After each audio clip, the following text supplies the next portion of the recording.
Okay, folks, we are live. So for those listening at home, welcome to the Dungeon Musings YouTube channel. My name is Kevin Madison, and I will be your Dungeon Master this evening, or this morning, or this afternoon, wherever this finds you, whenever this finds you, because we are returning to a game we haven't played a lot on the channel in the last little while, and that'll be Dungeons & Dragons 5th edition. We are going to be taking for another maiden voyage the Spelljammer setting and set out for a spin. Spelljammer, at the time of recording, has been out for about 2 months now, maybe 3 months. And this was the 5th edition release of the classic 2nd edition AD&D setting of science fantasy in space. And with me today to take this out for another voyage is John. John, who are you playing today? Hey everyone, I'm John. I'm playing First Mate Cicero Faldoon. He is a 6th level bard, and his race is the GIF, kind of like a humanoid hippo. Nice. Now, John, what is your familiar? Have you played any Spelljammer before, or like any of the video? There's one video game that was out for it. See, Spelljammer I played back when it came out for 2nd edition AD&D. It's been a long time. Oh, so you did play the 2nd edition one? A long time ago, like way back. Okay, nice. So I'm slightly familiar with the setting, but not much with the new stuff. Nice. Well, yeah, you know, with the newest setting, they did make some change. I mean, they made a pretty substantial change for how the sort of cosmology is set up. But what we're going to do is the version of, I guess, first off, the reason we're playing some Spelljammer is we're getting ready for a adventure that we're going to play to celebrate. Our friends at Beetle and Grimm's Pandemonium Warehouse have donated a copy of their Platinum Edition Spelljammer Adventures in Space. This is my copy because I really like Spelljammer and I wanted a copy. But they've donated a copy of this to serve as a prize for our next charity raffle. So we thought we would get it out for a spin. And it's been a while since we've played 5th edition, and it's been forever since I played Spelljammer. So we're playing some maiden voyages to get our space feet, as it were, and our sea legs, whatever the space legs, I guess. And yeah, and also to refamiliarize all of us with with 5th edition, because it is, like I said, an edition we don't run an awful lot on here. Now, we talked a little bit before we went live, and there is a whole crew of characters, some of which we met in a session last night. But the character we're focusing on today is going to be First Mate Cicero Faldoon. And Cicero is, we talked before we went live, he is a much more erudite and educated counterpart to sort of the, raised in the wild, as it were, or at least the wilds of wild space, that Captain Garfield Smoke, the changeling captain of the Mask of the Mistress, has been. This is the Mask of the Mistress, the ship that you all are crew of. But our scene opens with a station drifting around a binary star. So there is a star that has, come on, there we go. That has two, and John, we're also playing with luck. So you have 3 points of luck. You can spend it to re-roll, just like hero points in Pathfinder 2. Nice. So what we see is in the middle of this thing, I guess we could do this as well. Where's here? Green. Boom, there you go. Gotcha. Nice. So we see there is this, it's like you see in the illustration here, there's a huge like asteroid or something that has been rebuilt over, clearly of dwarven design, and there's like where the center of where the coronas of the binary stars sort of meet, there is a stream of kind of like stellar energy that goes in and then drifts towards this. And this place is what we would see in the film version of this, is on the black of space we see white lettering that says Archive, Dwarven Outpost.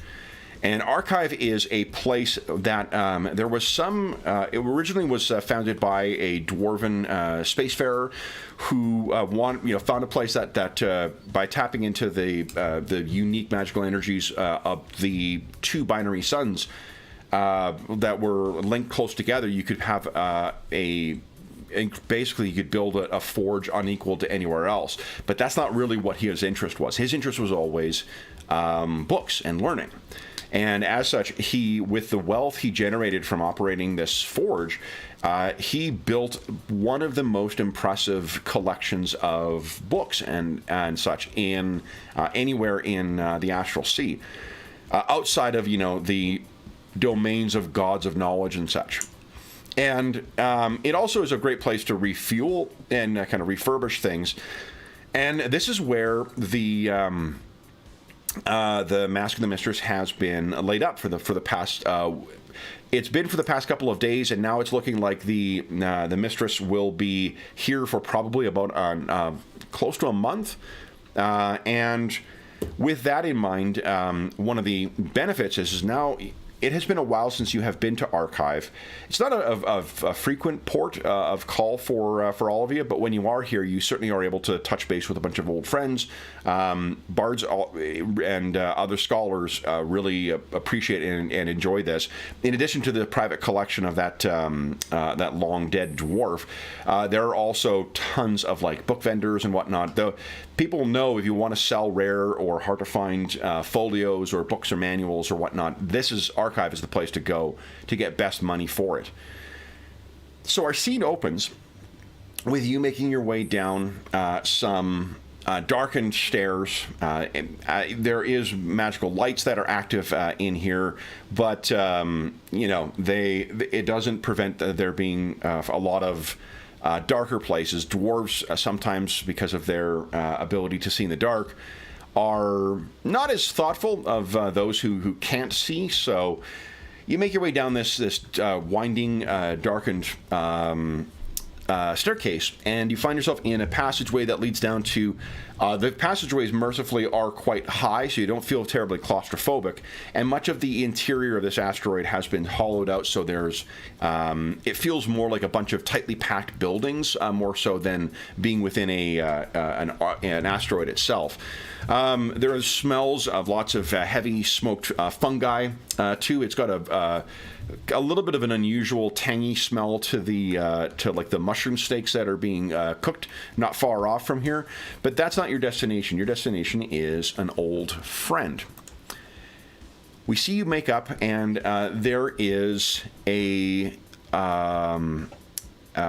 sign hanging out front that has a stylized, kind of like dusky black scaled dragon that is coiled around a stack of books, and it's the name on it is Halskir's Hoard. So you head in here because this is your destination, and you can hear from literally a bookworm, exactly. And as you walk in, what you can hear, or what you see, is stone building on the inside as well too, where a bunch of shelves and whatnot have been built around tons of books and folios and whatever that are kicking around. There's very few spaces that are free without having some kind of made use of for storing some books. And you hear from the back of the shop, "I'll be with you in a moment." And you're looking around. What do you think it is that you're here to find? You're going to have a month to kill with nothing to do but read. What is it that really sort of strikes your fancy? Being the first mate, he's always worried about the safety of the ship and other dangers in the area, so he's probably going to be looking for any new signs or reports of unusual activity, and failing that, to find a really good horror book that could keep him occupied at night when he doesn't want to sleep. Sure. So it'll be like the the tall tales of terror in wild space. Something scarier than what haunts him at night. Okay. So what you then see is comes around the corner the namesake for this shop, and that would be Halskir himself. Oh, come on, my mouse is not. That is a cool looking lizard man. Actually, Dragonkin. Oh, well. Yeah. Or Dragonborn, I guess, in 5th edition. Bookworm makes a lot more sense now, yes. Yeah. Nice. So he comes around the corner, his, spectacles bouncing on the edge of his nose, and he looks at... now, what can I help? Cicero! What brings you to my shop? Same thing that always brings me to your shop. Information and a good book. Wow, good. Are you still sailing on the Mistress? Yes, I've managed to keep her intact for a while now. Not much to the consternation of the efforts of your captain, I hear. Yes, he is a constant thorn in my side, but what can you do? He's my captain. Yes. And when is it you look for today, then? Fiction? Recent news. Non-fiction? Legend? Legend sounds good. Ah, good. Then, and what you proceed to do is you can see you and him make your way through, and he leads you all over. There is, in his mind, surely a logic to it, but you can't parse what it is. The Dragonborn, they do have that quality of their, of their progenitor race as well, where they just have a very distinctive way of organizing information. They're hoarders.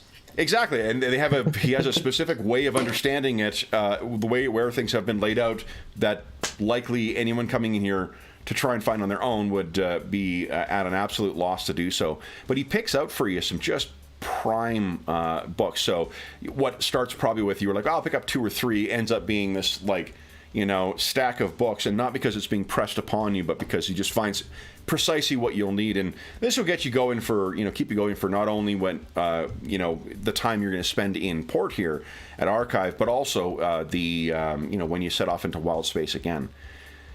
So the last one, one of the benefits is that as a gift, you can carry a shit ton of stuff too. So it's probably almost like a comically large stack of oversized books that you're carrying with you. And he's probably got this, like a part net made of string that he just ties a book up and slings it over his shoulder carefully. Yeah, almost like an old school, Victorian, era book bag, leather strap that holds everything together. So then, with that teetering pile of books before you, he then what did I say? Haskier? I can't read my handwriting now. Housegear's Hoard? That's what I said, right? Yes. Yeah, okay. I'm going to put it in chat so I remember. So Housegear at the end of this brings you back, you meet back up, and he says, that should keep you occupied for some time, even at the prodigious rate that you read at, Cicero. It's as voracious as my actual appetite. Indeed. What else do you have? Is this what you intend to be doing while in Archive, or any other business? Or perhaps some fun. You could always use a distraction. Do you have something in mind? No, the shop keeps me busy enough, and people are coming in, but there is the usual gambling. There are those who would exchange. There is tonight, once again, the dueling of bards. That was a fun pastime, but as you can see, and he pats his stomach, because I'm a big target. It's hard to miss me. Wow. Unless it's a dueling of words, then I might participate. Well, of course it is. What else would it be? Let's see if they have some new jokes then. Good. Then he rings up the total for you. Runs the total on his scratch pad. You pay for your books, and he says, "Well, then, Cicero, let it not be so long before we see you again." But I'm afraid that is the whims of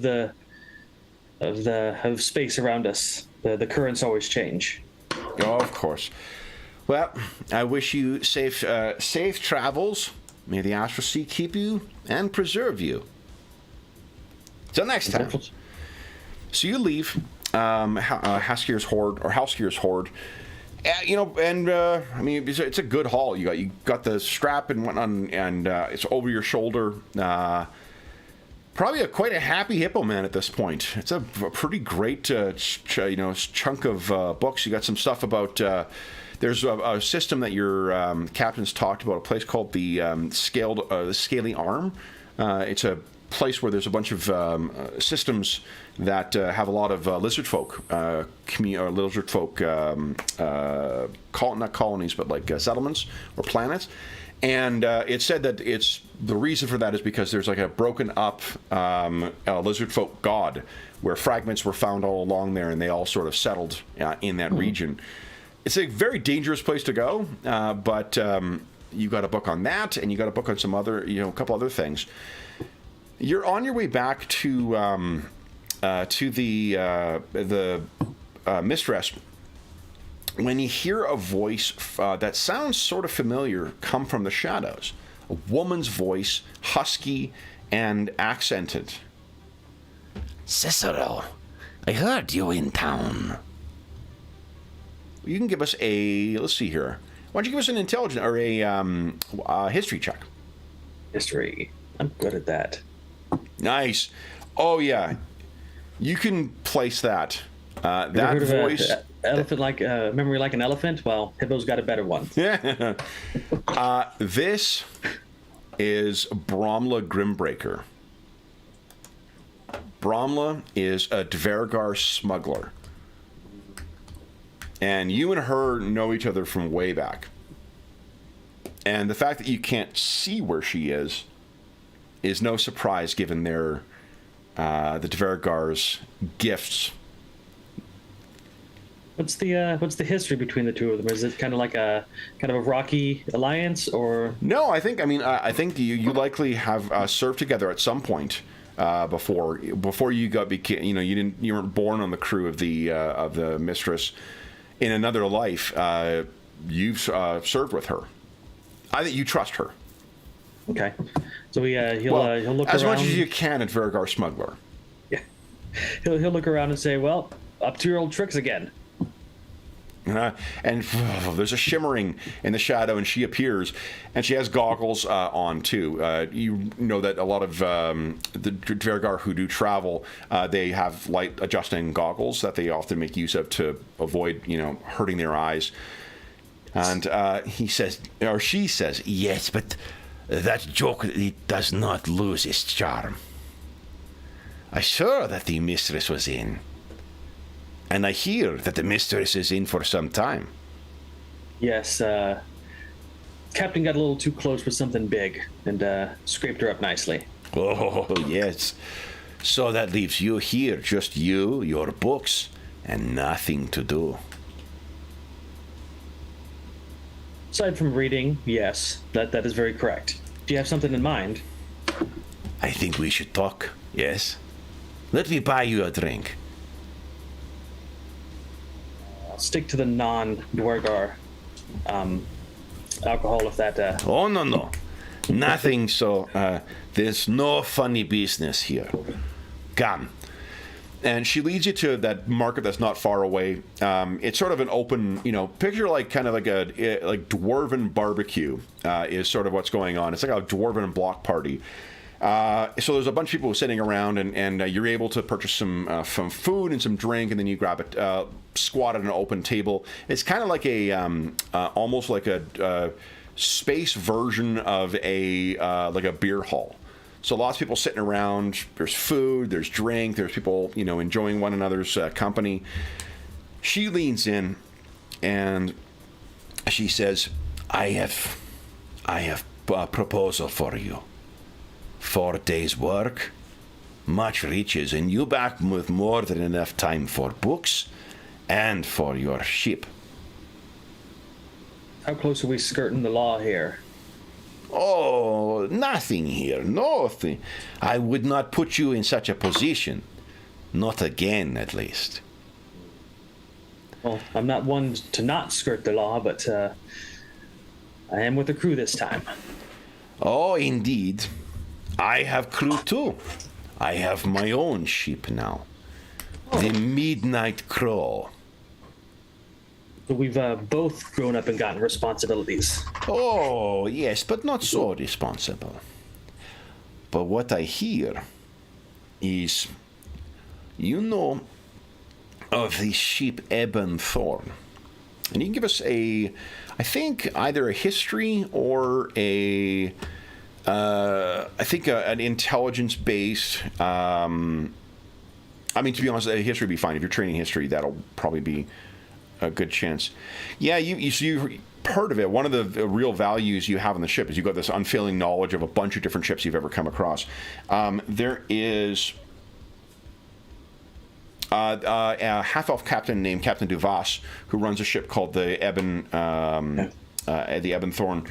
I think what'll happen is he'll reach into his pocket and pull out a little black book where he keeps a note of like all the ships he's ever seen or interacted with, and goes, Thorn. Ah, yes. So Thorn, big ship, big cargo, but very slow. Not as fast as Midnight Crow. I overhear Captain of Ebonthorn talking. Turns out a supply ship crashes on abandoned elven colony, a place that is called Nightward, was Raelthalon. And you can give us another history check if you want. This one is, you've heard of this as well. So Raelthalon, book. So Raelthalon is one of those. It used to be a more like before your time, but like within the last couple hundred years, Raelthalon was a not a huge colony, but like a modest colony of astral elves and others that was set up. And then there's something that happened there that the Zyrixian Star Empire. They declared the place to be quarantined and set up a small outpost there. The reason it's called Night World is because what rumors are is that something's happened so that like cloud cover is persistent and incredibly thick, leading that basically the entire planet is in a permanent state of night. You would know that it does have a breathable atmosphere, or at least it did before. And it used to be on a fairly major trade route, or at least a burgeoning trade route until whatever misfortune befell the place. It does mean that there are, like smugglers will sometimes make use of that. The Elven Star Empire, the Zyrixian Empire, can't be everywhere at once, and even though they have patrol ships in that system, if you skirt close enough to the planet, you may be able to defeat their divinations from the ship. So what she overheard is that there was a ship with some pretty valuable cargo that went down there. And the captain of the Ebonthorn was given the specific location, the specific, like the geographic location on the planet, at least where it was on Raelthorn before. And it's just a matter of the guy who sold the information wanted a cut of what's being delivered, but it's just a matter of sneaking into the system, getting onto the planet, salvaging the cargo, and getting the fuck out of there. So, says Bronla, we will be bending rules of who is allowed and who is not. But if we can beat Ebonthorn to there, it's ours for the taking. See. 2 days out, 2 days back. And I need someone with your skill. Now, you know that there really are two positions on a spelljamming vessel that kind of they require someone with some magical skill, one way or the other, like whether it's divine or primal or whatever. One of them is the diviner, the person who operates the divining apparatus. The other person, most importantly, is the spelljammer, the person to sit at the spelljamming helm and actually drive the ship and maneuver the ship. You typically turn that over to other people, but you certainly are capable of doing that. You not only do you have magical abilities, you also have proficiency with space vehicles. Yeah. So he kind of turns his head sideways and looks at it. So we need a spelljammer. Yes, I need a good spelljammer. We need to beat them there. Midnight Crow is fast, but we must overtake head start and reach planet first and out before Xerixians know. In out before Eben Thorn know. Is her ship smaller in comparison to the hammer? Oh, yeah. Yeah. So it's smaller in the sense that it requires less crew. If you ask about it, her vessel is a Shrike class. And let me show you what the Shrike class looks like. Actually, I can drag and drop the illustration into the thing here. Hold on. Cool. So here is... Where'd I put it? Armoth. Oh, did I forget to load it? Come on, Madison. Give me 2 seconds here. Bush League. Jeez. Always trusted players that come up with something you don't expect. Oh, no, this isn't I just forgot to load the one illustration. I planned on having it, that's why I had it downloaded. I just... when I was loading things in, I don't have the images saved separately from by sessions. I just have everything saved in my Spelljammer folder. Where is it here? Let's see.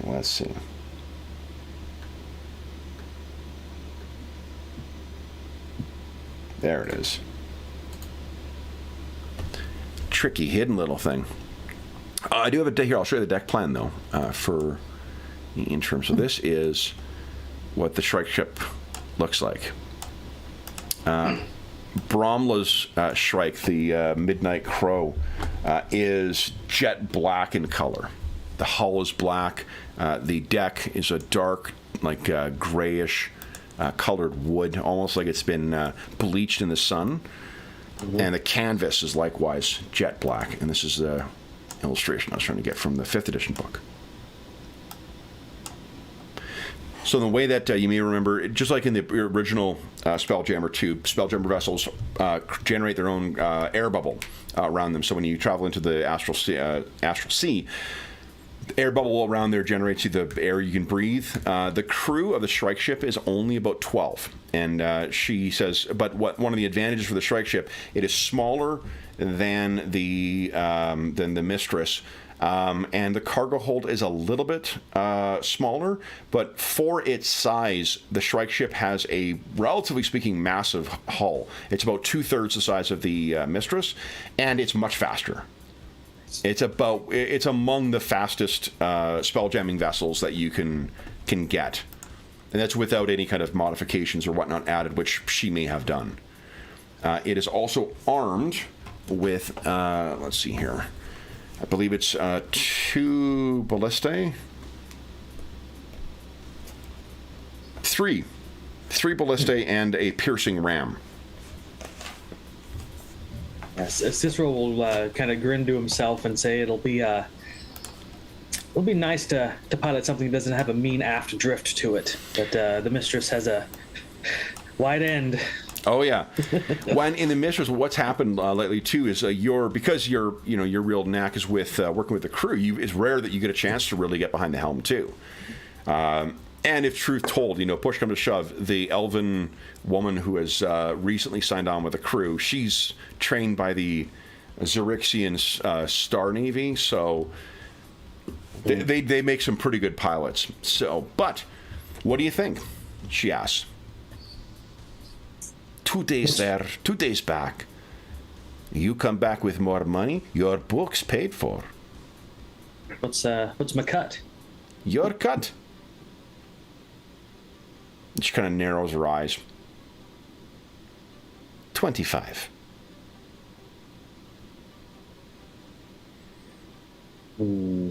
I can work with that, yes. Then, good. Come, we bring books. We leave now. And she leaves. She says, Eben Thorn has had head start.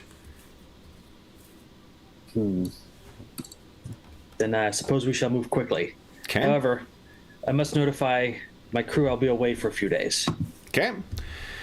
So you could send word to one of your crew members beyond just the what do you call it, the command crew. I'll send the message. The Elven lass is in charge until I get back. Okay. And then you So you find in one of the stone hangars where a bunch of other spelljamming vessels are docked. You see this black Shrike ship, and it's written in Dwarvish on the back or near the back as well as the Midnight Crow. So, and there's a whole crew of Dvergar busy at work with goggles on. And as you get there, what Bramla also says is, "Oh, I have one thing for you too, a gift." And she hands you a couple of. They're very similar to Dvergar goggles, but they're very oversized and clearly something that will fit you. You see a huge grin go over his face. I was just about to ask for one of my own. They were different. They're reverse of ours. From what we hear, Railthalon,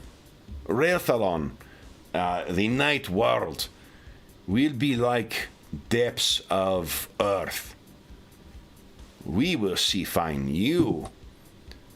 These will allow you to see like Dvergar. That is quite handy. Well, I won't stub my toe when I get up at night. they work on power. Do not overuse. Noted. Good. So you all make your way onto the crew of the Shrike ship, and everyone seems to have been getting things ready. You recognize when a crew is sort of running around and battening down hatches and such. Now, let's talk about not combat, but trying to catch a rival vessel. So what we're going to assume is, let's see here, that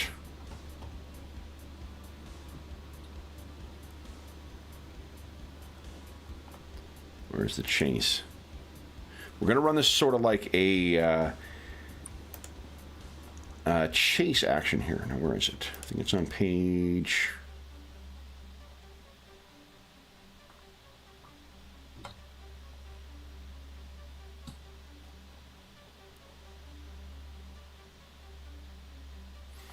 Okay, where is it here?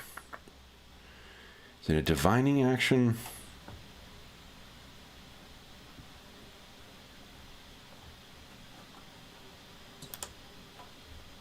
Ship crises? No.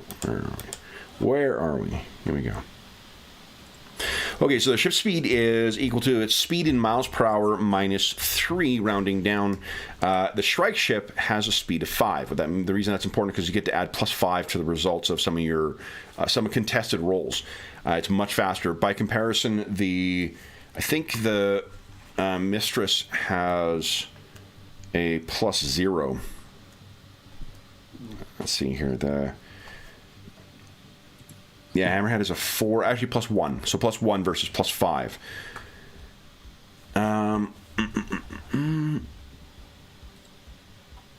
Here's what I'm thinking of here. Okay. So there's 2 ways you can go about this. You can just try and outpace and hope that you will fly faster. You can picture this is there's at like a the chart table where they're talking about what's going on, and one of the ways that makes navigating in the astral sea a little more difficult is that the spaces tend to be more metaphorical than they are literal. So what that means is that you can't just lay down a chart and get out measurements and whatnot. You need to be making use of a better understanding of the mystical nature of the magical nature of the environment. So there's some strange shifting symbols on there to keep track of where you're going, and to go from archive to Railthalon system it's what you could try and do is you could try and pick up a sense of what route they're taking, what route the Ebb and Thorn is doing, and if you do that, you could then easily kind of try and beat them. That's a DC 20 intelligence or wisdom check using your space vehicles score. Or you could just try and flat out try and beat them, which would be a spelljamming test. I think the consequence of going the route of trying to calculate their thing, you're stuck with that. So if there's a screw up with that, you may navigate into peril. The flat out that just might do damage to the ship. That might cause a crisis on the ship, just because you're sort of like running the Spelljammer and the ship at its fastest speed. So do you want to go with the risk of the potential damage to the ship, or do you want to run the risk of potentially running into something dangerous? Gotcha. Well, it's like doing a Kessel Run from Star Wars. Yeah. Like everything's shifting around and it's not as quite stable. Exactly. Okay. Just because it's not his ship as far as the Mistress goes, I think he'll risk damage to the ship. Okay. So then there's no time to race. So you sit yourself onto one of the... Let me see here. I think I've got... Sit down and put this baby in her paces and... Yeah, and it takes you a little... Like the Spelljamming Helm is like other magic items in 5th edition where you need to kind of attune yourself to it. But I think you'll be able to do that fairly quickly. Let me see if I can find... They have... Yeah, here we go. Look at this. This is some of the illustrations of the Spelljamming Helms from 5th edition. Nice. Yeah. Definitely not the one on the right. No, I'm picturing, because it is a Dvergar ship, it probably has like lots of heavy stone and blocks and whatnot, and it seems almost as if it's like on like a drift atop like a burning forge. There's no heat or anything to it, but it just has that quality. Get yourself sat down in it. We see the wings of the Midnight Crow extend, and then it lifts up at your command and off out into space. So, why don't you give us a... Let's see here. This will be a intelligence... hold on, I think you can use intelligence, wisdom, or charisma. Let me double check here.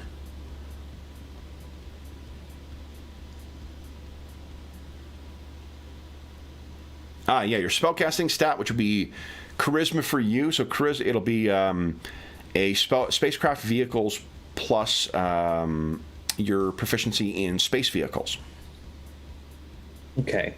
So I roll charisma, and then... no, if you click on the space vehicles, you can actually roll the proficiencies on the left side underneath your stats. There's a list of different things you're proficient with. One of them is tools. Okay. Space vehicles is there. It'll prompt you. Yep. And then if you click on that, it'll prompt you for what stat you want to use. Go ahead and use charisma. Let's see how out of practice he is with this ship. Ooh. You gonna spend Point of luck? Point of luck? Yeah, you got it. You don't want to mess this up. Come on. Oh. Now one! Who forgot to connect to the lithium crystals? All right, so what that means, I think, is as you are drifting, one of the things that the game does not do yet is it doesn't tell you about the difference. Let me just set up one thing here. Map and lighting. Okay, here we go. There we go. Let me just try and get rid of something here. Odds of that.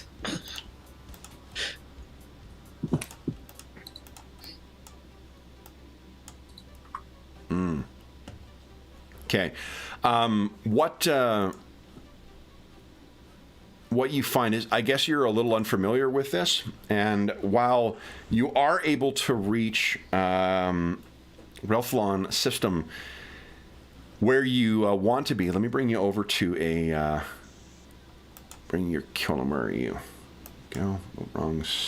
I'm going to assume that they had the setting turned to low for less experienced pilots. That's the reason it happened. Yeah, it's not overestimating your ability. Here we go. So where I have to blame the workmanship of the Dwargar, which doesn't seem very good. Thing to do. Again, not taking any blame for yourself. Nope. Okay, so here we go. Kikro, let me put you up here. And I'm going to make sure I don't screw up your resizing. There we go. So this is the Shrike that dropped out. Or the Murder Crow. Murder Crow? Midnight Crow. Let me just get a bar on here so you can track 8 points. All right, and one thing I like about the Beetle and Grim screen is it has quick stats for all those common vessels. So I have the damage threshold for each. I have the AC for each, and the hit points. So Shrike has 250 hit points. There we go.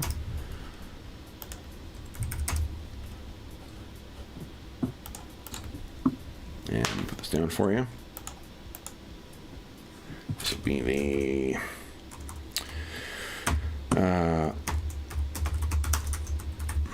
the Midnight Crow. There you go. There is also where you drop out is, unfortunately, you are going to be automatically detected by two Xerixian or Elven star moths. So they're starting at extreme range. The way that things work for the travel is like you basically travel at like kind of like an astral warp speed. So when you're not near anything, you zip along at an incredible clip. As soon as you are near something, that's when things slow down. And if you do want to escape something and be able to proper drop back into that astral warp speed, you need to get distance between the two. Where you are right now is you have dropped in. Now, is there a random? Let me take a look at my other screen. Here we go. I'm going to get into ship combat faster than I thought. Well, when you roll on that one twice in a row. Yeah, that'll do it. All right. See how combat worked anyway, so. So currently, you guys, you can assume that you are 1,000 feet, which is beyond the range of most weapons. The weapons, obviously the ram prow or the spike, you need to actually, connect with the ship.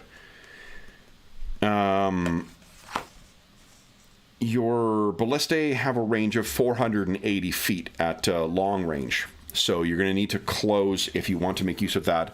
If you just want to escape, that'll be another matter. Let's see here. You can also make use of spells and whatnot, but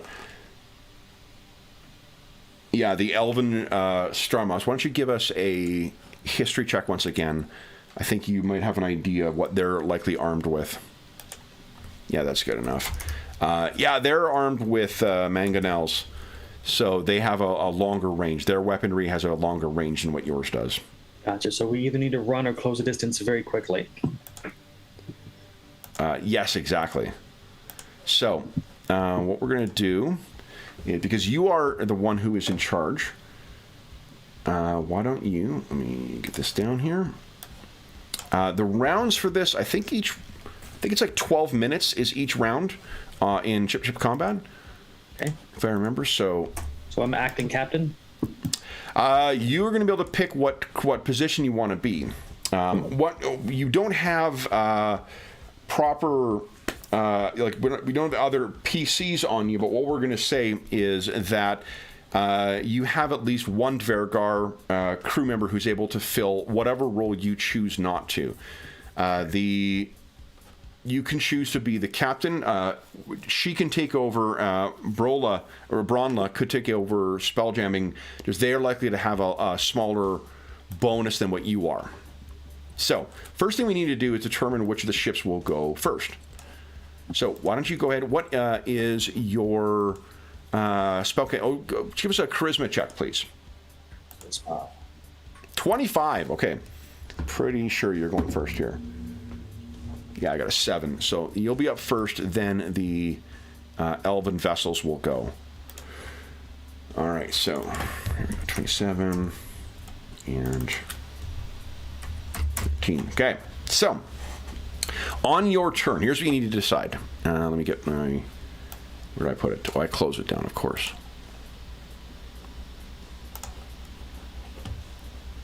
So we've got initiative, which means we know that you're going first. 15 minutes. Each one is 15 minutes.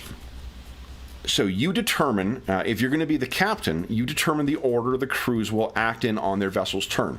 The NPC ships just have a flat amount of CPs. They automatically get it, so I'm not wasting time doing all this stuff. But you do get a chance to assign everything. So the different crews are, there's the Spelljammer, the captain.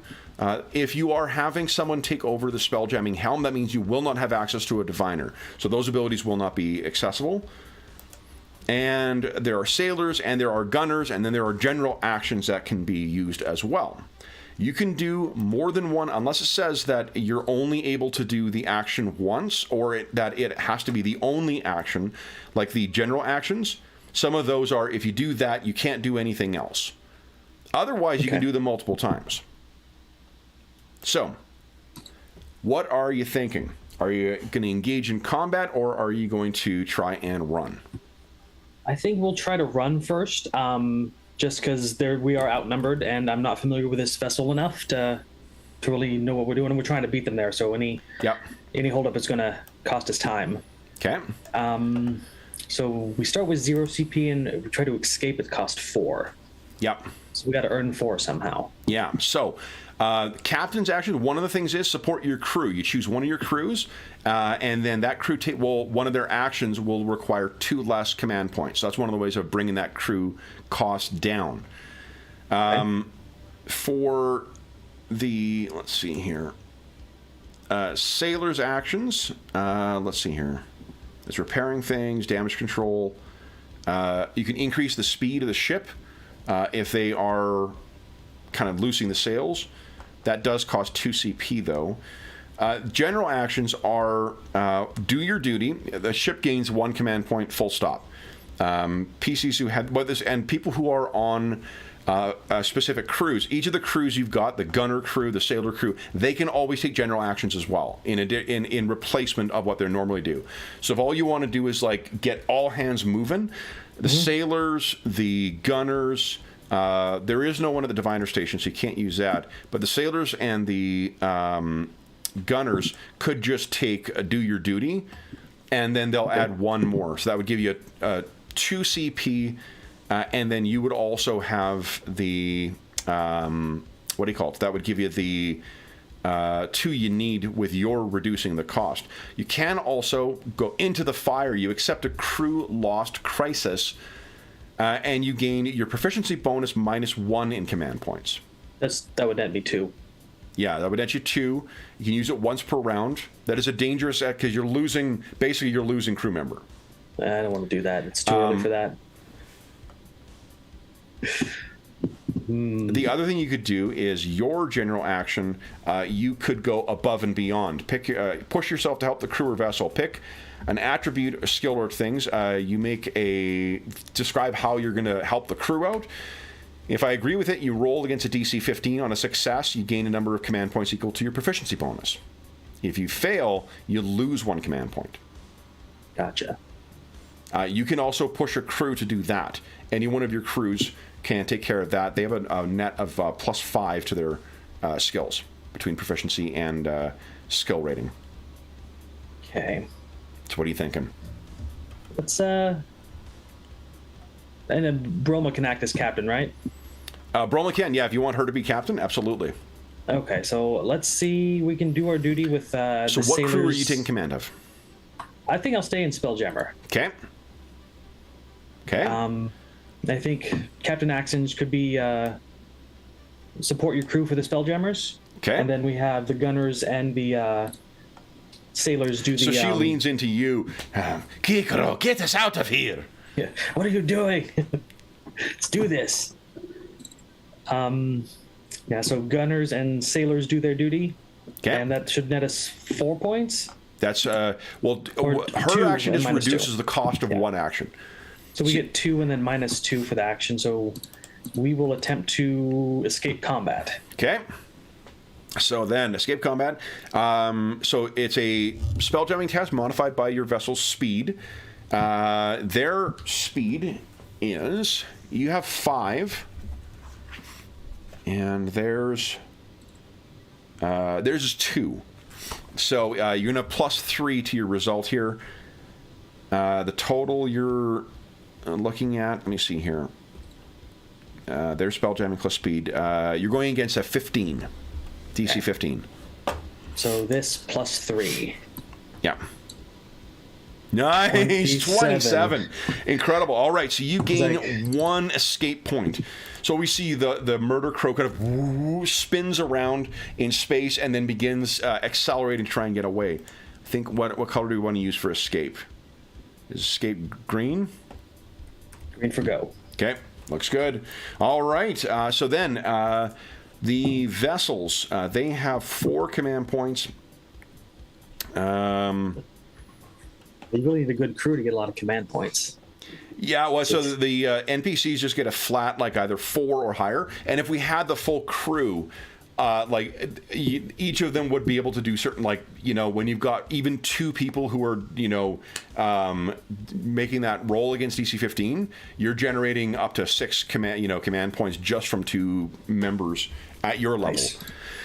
Nice. What I think we're going to do is they are going to pursue for 3. So that is their speed. So it's going to be +3. No, +2 against your. What is your total? So against a 17. They're rolling against a 17. 20 + 2 against 17. So the first one is going to try. Nope. So that was a wasted opportunity. Nope. So they're turning and moving towards you. These are bigger ships. I'm spending the last CP. I think I get to fire 1 weapon each. Oh, I have to fire 1 weapon is 2 CP. What else can I do for 1? I don't know if I can do anything.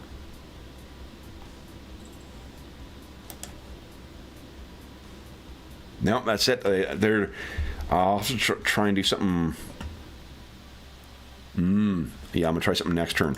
All right, so they are closing in, and you are beginning to make your escape.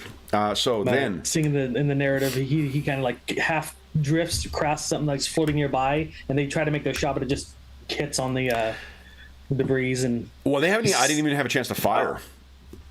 Yeah, so their guns jammed.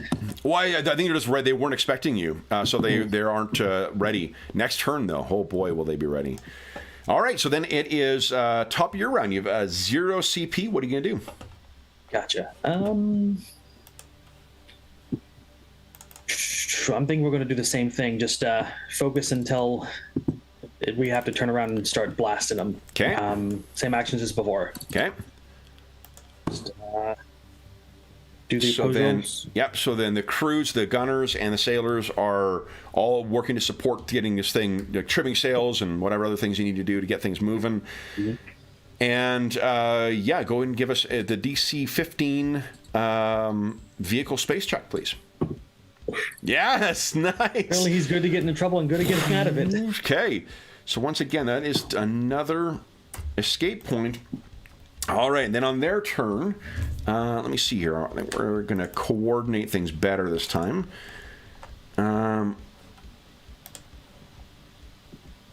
One is going to try and close.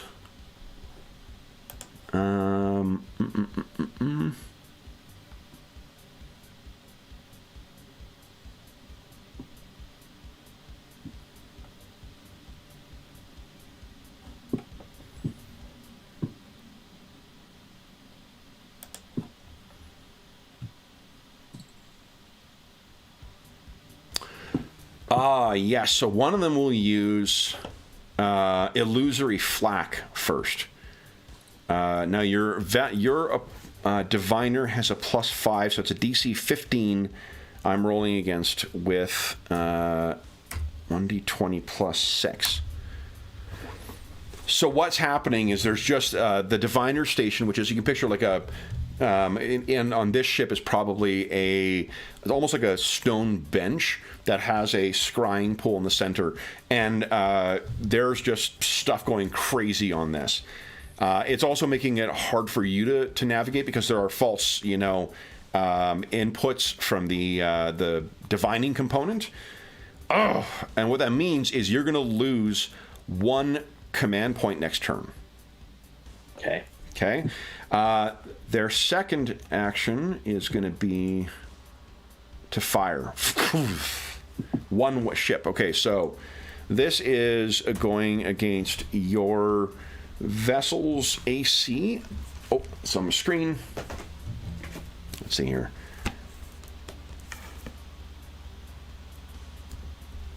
Because of the range, I'm shooting at disadvantage. But the Shrike only has an AC of 15. So here we go. Disadvantage, but I'm rolling against 15. All right, and the Mangonel does... We do a keep it together captain action. Can be used as a reaction to an enemy hit. But then it rolls. You roll a crisis instead. Oh, never mind. I mean, you can't do that. Crises can be fixed for the most part, but it means that you're going to have to spend actions dealing with the crises next round. What do you think? Let's take the hit. Take the hit. Okay, so then, let me. It's meant to happen. Ship up here for the sake of display. Yeah, there we go. I'll move these guys down. All right, so then the damage from that is... Let's see here. Here we go. Mangonel. Oh, boy.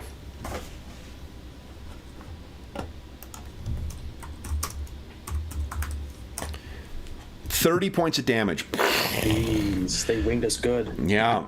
Then the other one is simply going to do a closing action. I don't think I have anything else I can do here. So this will be 1d20 plus 12, or 20 plus 2, d20 plus 2 against a 17. Nope. So it's likewise trying to pursue, but it's just not able to close on you whatsoever. So here, I'll put the damage here. You got minus 30. Okay. Then it is your turn once again. What are you guys doing? You have one less CP this turn. Yep. We're going to have the sailors do your duty. We're going to have the captain support the crew for the Spelljammers. Okay. Which will do something by 2, but we're going to take evasive maneuvers, which cost 2. Okay. So I roll a test against DC 14. You'll have that right now. You're going to have your gunners aren't doing anything, and you've got 1 extra CP. Is that? And the gunners are going to target systems on something. Target systems is an extra CP on an attack. Oh, okay. Yeah. So it's okay. So you'd have to have at least 2 CP to fire 1 weapon system, or 3 CP to fire all weapons.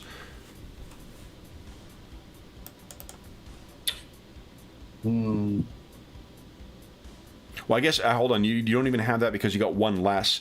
So if the gunners are doing, if the sailors are doing their duty, that takes care of the debt, and then you're reducing the other by 2.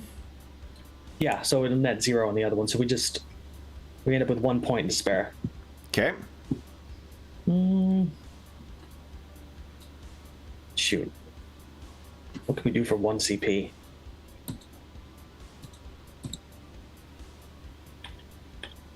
You could generate extra CPs by either doing Into the Fire or by you taking a different action. I mean, it would leave the Spelljammer without anything, and you don't get to carry over CP between rounds. Yeah. So the captain can do the Into the Fire additional action? Yep. Once per round. Okay, so that'll net us, an initial 2 CP? So what Ship Crises does, it would generate for you 2 CP, and then 10% of the ship's maximum crew are incapacitated. Half of them are dead or permanently disabled. The other half return to duty in a week. But immediate use of healing spells can be can return members to duty with a spell level expended, with each spell level expended within the next hour, allowing crew members to return to the next combat round. How about we have the sailors go above and beyond? They're going to that should generate, I think, 2 CP. That one will, on a success, it will grant you 2 CP. They've got it'll be 1d20 plus 5 is their proficiency. Okay, I think we'll do that one and risk it. We're going to have them haul on the sails to kind of like pivot the ship around in a circle as we're doing evasive actions, so that we can line up our guns to fire at them and spin back around. Okay. So go ahead and give us an above and beyond roll. 1d20 plus 5. Come on. Yes, there you go. All right, so you got 2 CP from your sailors. One of them goes away because of the debt. What are the gunners? And then you've also got the captain to take actions, and you have... Yeah, the captain is going to assist the evasive actions, so it's going to be a net 0. Okay, so that leaves you, you got 1, and the gunners aren't doing anything right now. Does Above and Beyond give my proficiency bonus in command points? No, because it's them who's doing it. Okay. If you were taking that action, then you would get your proficiency bonus worth. That's why you only got 2 instead of 3, because your proficiency bonus is a 3. Again, as a Spelljammer, you can choose to do that as well. If you're not taking a Spelljamming action this turn... I thought I was doing the evasive actions. What I'm saying, if you're doing the evasive action, then you can't do that, but that is a way of generating more CP to do other things. Yeah, let's go ahead and do that as well, Above and Beyond. So I think he'll get out of the spirit. I will tell you too, remember, you can, if you want, you can grant your bardic dice to any of the crews. Oh, that'll be my action though, right? I think it's these things take place over 15 minutes, so you certainly can do more than, unless it specifically says it's an exclusive action. Making use of spells or other abilities is stuff you can do freely, so you could easily grant your bardic inspiration dice to one or many of the crews. Okay, just not myself. Okay. I don't think you can do it to yourself. Yeah, I don't think bards can in this. I can't remember offhand, but... So what do you... Maybe you never do the captain. So just to support the crew. Okay. So we earned 2, minus 1. We got 1 floating. Evasive actions take 2 with 0, so we got the 1. So yeah, I'll go above and beyond and try to I'm gonna move over towards the gunners because I want to help them do the firing. Okay. Just basically inspire them to move faster. Okay. So now by inspire, do you mean you're granting them? No, I wanted to use my charisma to or just my personality to say, you call yourselves a crew, the mistress can perform twice as much. Load those weapons. Get ready to fire. Go ahead and give us a persuasion check, DC 15. Look at that. Beautiful. Okay. So now you have 3 extra. So I think you've got 4 CP in total, but the Spelljammer crew is occupied. What do you want to do with those 4? Let's see.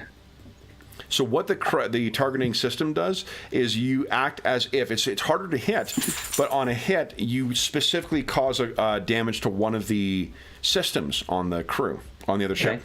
I will use my bardic inspiration to help bonus that one. We're going to fire all guns with a targeting system. Fire all guns, okay. A fire one weapon action. You can't fire all weapons and do fire target system. We'll just fire. Can we do fire one weapon twice? Well, that would cost you, if you're doing fire one weapon twice, that'll cost 2 each, which would be 4. Which we have 4 now, right? Yeah, but then you wouldn't be able to target a system, because that's an extra CP for those. So your choice would be to either fire one weapon and target system for 3 CP, and then it'll leave you 1 left over, unless you push, a crew crises. Nah. Let's just go ahead and fire all weapons at the one closing in to us. Okay, sounds good. All right, so then the one that is closer... inspire them to do it. Yeah, so you're going to be rolling...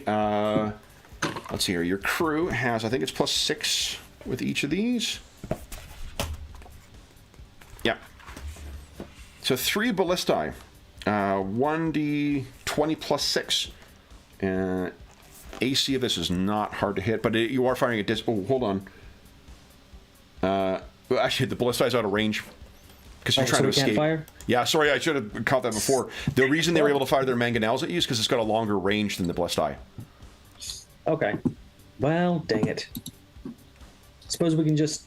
So Spelljammer can't take actions because I'm off the seat? Well, you would have known that as well. Okay. Like, it's just we're, first time we're doing this combat stuff, so I forgot that your range was not good.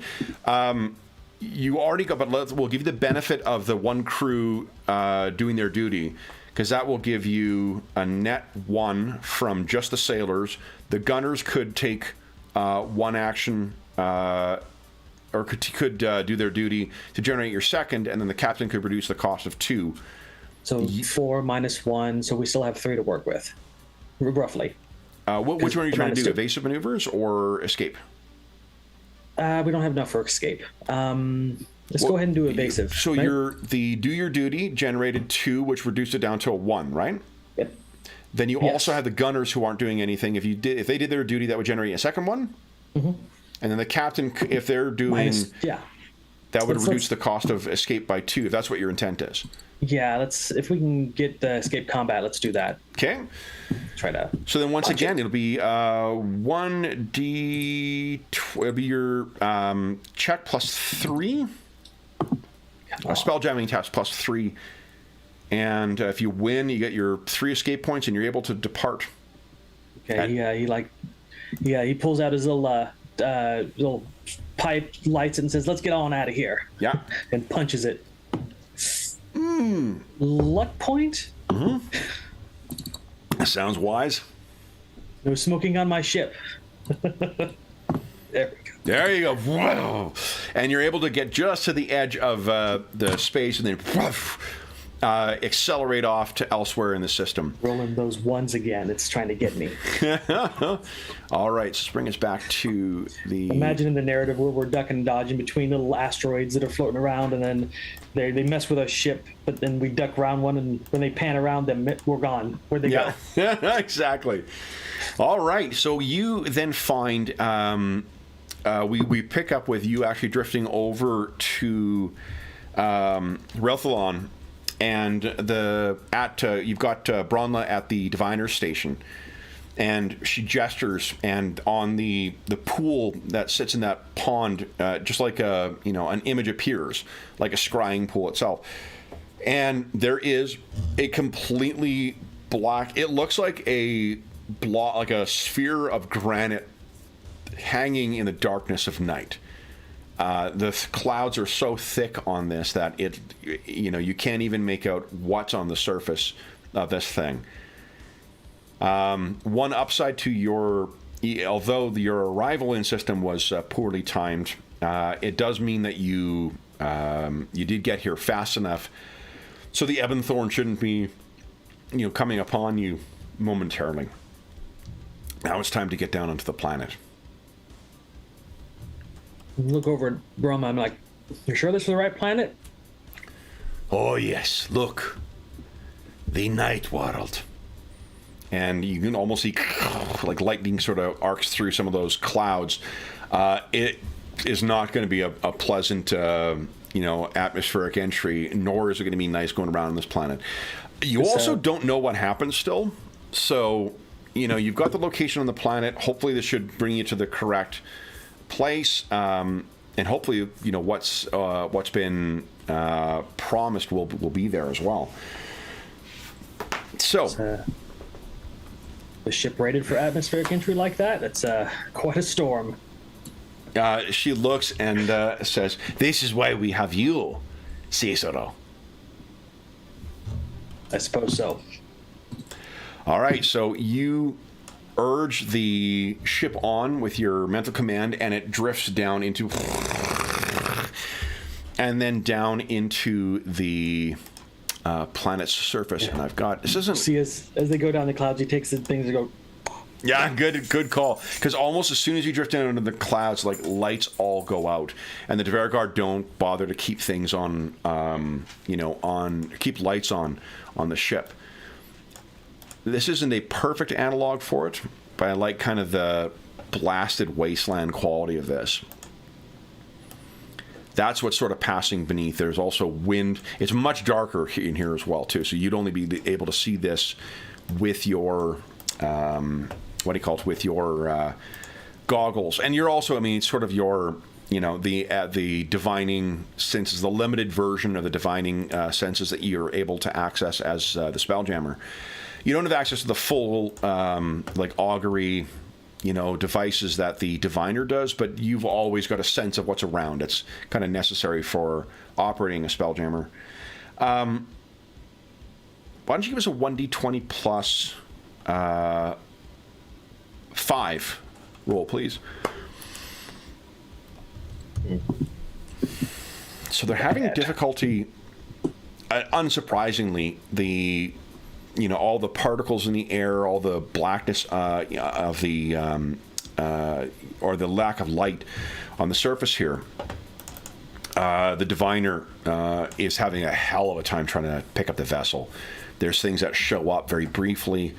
Why don't you give us, this is going to be a harder check for you because you're not the one who's running it, but why don't you give us a intelligence plus, basically same thing, a vehicle space, because you're able to use the proficiency from that. But let's use wisdom instead of intelligence. Ooh, that's bad for me. Okay, you want to luck that, or? I have a -1 on my roll, so my last luck point too. Target numbers are a lot lower in 5th edition than in, like, say, Pathfinder or PF2. Yeah, we'll do the luck roll. Go ahead and turn that off then. It's because he does not want to stay here. Well, also, you want to be able to detect if one of the Xerixian vessels. All right.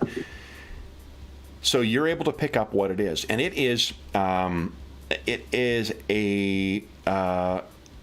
I think they call it a pufferfish vessel. It's kind of a lot of the ships in Spelljammer. They have a lot of them carry like a squid craft and hammerhead shark craft and whatever.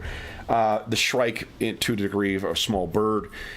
This is like a galleon with a lot of aquatic kind of accoutrements to it. It could be like Triton or perhaps some other kind of like water ganassi that piloted this vessel. But it is smashed down against like kind of the base of one of these big basalt edifices, whatever these strange rock formations are. If you're picturing your mind like LV-421 from the original Alien, that's sort of what the planet I'm picturing is like. Black everywhere, wind blowing, particles all over the place. And that's where you're going down. So Bronla doesn't see it, but you're able to detect it. What do you say, Kikaro or Cicero? He pulls back a little bit on the controls and slows them down. He's like, there's something off this way. Okay. I think it's the ship we're looking for. All right. Smashed in the crevice. She looks over and, with some extra fiddling with the augury, station. Yes, there it is, Kikaro. Cicero. I knew you were my good luck charm. My ancestors can see through muddied waters pretty well, so this is not much different. Okay, so one of the advantages with the Shrike is it has actual landing gear. Like you can see it tucked up underneath there. There's legs that can come down. So you're able to, the blackened sails that they've got for wings on this are just like whipping around in the wind. And as everyone is stepping out onto deck, their hair blowing. Pull those sails in. Yeah, so the wings go in the side, the back sort of folds together and then pulls in a bit. Everyone is getting, dressed up and putting, not breathing masks, but, wrapping stuff across their faces. She gives you something similar, so you can have protect your mouth and your nose. She turns and says, "Well then, will you lead the salvage party?" See, he reaches into his bag and pulls out his pistol and goes, "Yes." Nice. All right, let me quickly set up here we go, your crew here, because you're going to have 6 Dvergar with you. I love how Bardic Inspiration is a bonus action. Yeah. I don't think you used any of it before. We're using our... I can't remember if you played in our Warhammer or Warcraft game, but I use same option. Briefly. Oh, okay. So we're using the same optional rules that from that, where a short rest. Oh, your Bardic Inspiration is your blue bar. Oh, yeah. But since you're adding stuff in, we're going to take our mid-session break in a moment here. When we come back, you'll have 3 more luck. Nice. Yeah. Okay. And let me just give you the stats here for... Here we go. Our Dvergar. So they each have their typical Dvergar ability of... there we go. Of turning invisible. So they can do that as well. They've got their enlarge ability, but... They basically are each carrying weapons, +3 to hit, 1d6 plus 1 damage, and they each have 11 hit points. D6 plus 3 damage? Yeah. D6 plus 1 damage, +3 to hit. Got it. So they all have like dwarven pistols, and you see here, edit. We got editing for you. Wow, I'm fairly powerful compared to the Dwargar. Oh yeah. Yeah, they are chums. But, you do have an ability that can augment crew members. And I will be using that. Nice. Okay, so let me get these sized here properly. All right. No wonder I had some issues getting here. Most of your crew is green. They kind of look at you, scowling, goggled. Actually, they what you're looking at? You guys did a damn good job for being green. None of you died. They...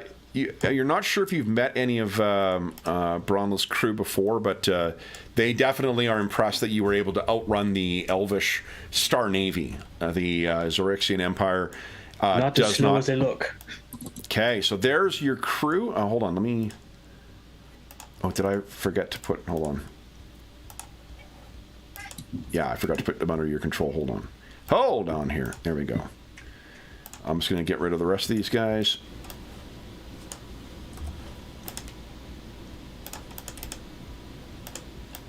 There's 1, 2, 3, and by keeping there are still 2 crew members left on the ship because there's 6 of them. No, sorry, there are 4 more on the ship. There's 10 crew members in total. There are 4 remaining with Bronla, and then there's yourself and what do you call it? Yourself and Bronla. So that the total of 12 on the crew. Any more, you're going to be taxing the air on it. So, we need some people on the ship getting it ready to jet off as we come running out from whatever's going to be chasing us. Okay, so you guys head in, and you're heading down. And I think as we'll take our mid-session break, we see you leading the crew. And if you wish to do anything to augment them or whatnot, you're certainly... In the 10 minutes leading up to us exiting the ship, I'm going to use my Inspiring Leader ability to get them pumped up. And awesome. So what we're going to do is we'll use the blue bar. We get 10, I think. Yeah, it's your level plus your charisma modifier, so that's pretty good. There we go. And again, I'm going to be lazy. I'll just delete the rest of your crew and then duplicate this dude. All right, so they are definitely ready to follow your lead. And we'll take our mid-session break, refill coffees and such, and then we will get back and see what awaits you on the ruins of this vessel. Nice. Okay, so back momentarily.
All right.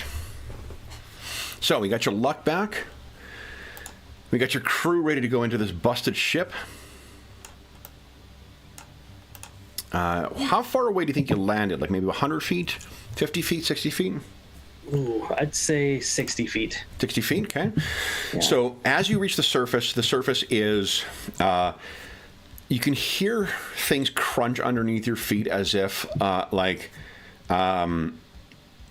everything was suddenly, aged in the sun, as if it sat in the sun for an entire hot, parched summer. Crunches underneath your feet. There still is discoloration underneath, and with your goggles on now too, you're able to make out more clearly what sort of the surrounding is like. And it is. This seems to be a wasteland stretching out in every direction. If this was an elven world at some point, this is unlike any elven world you've been to.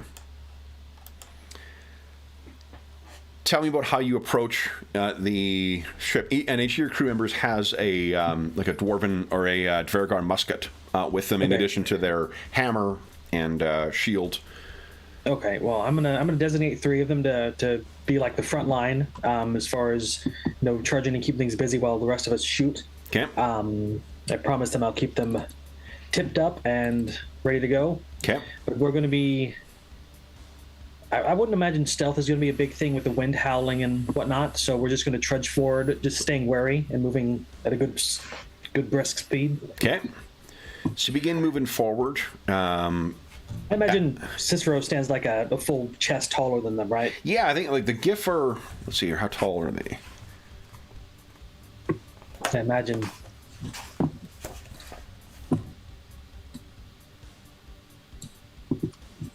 Yeah, like you're probably a good 7 feet tall. Okay.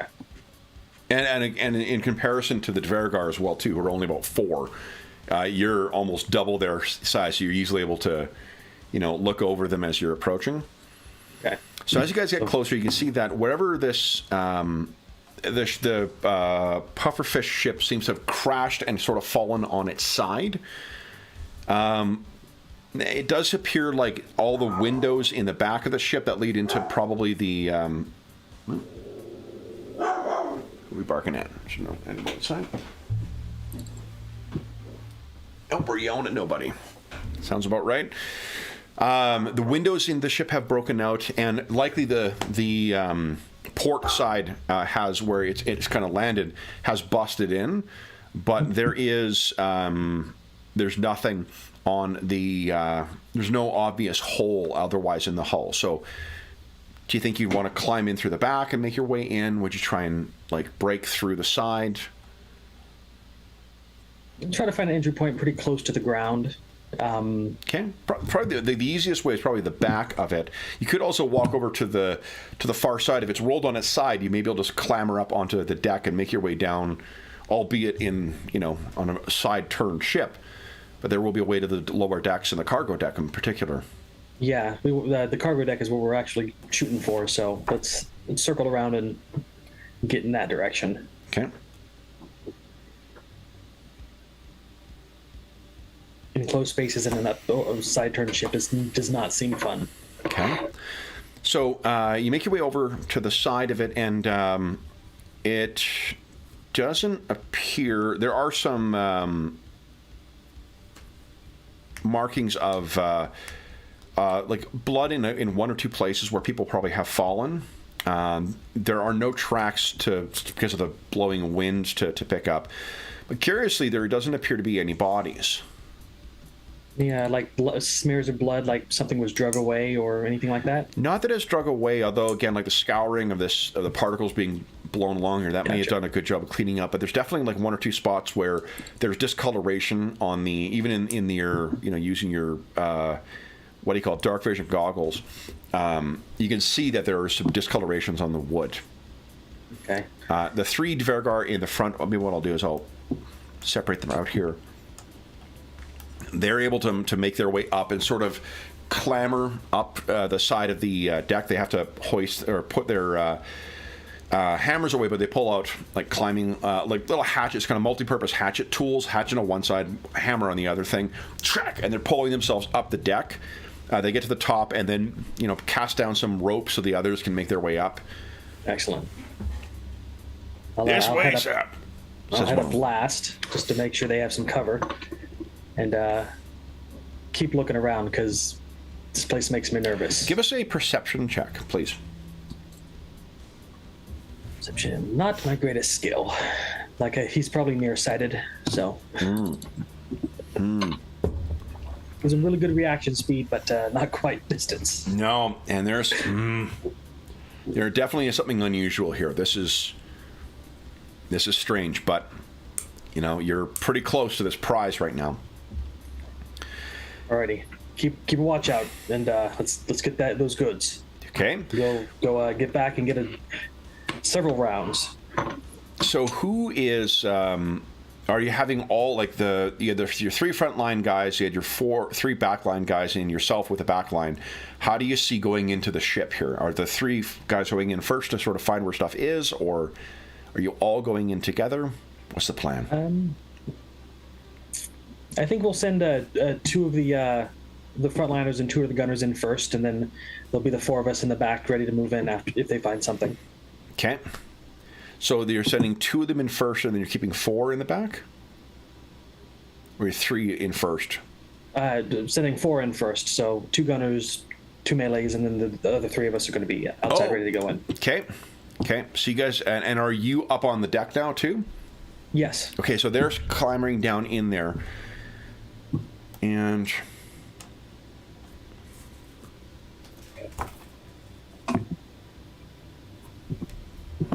go ahead and give us one more perception check, please.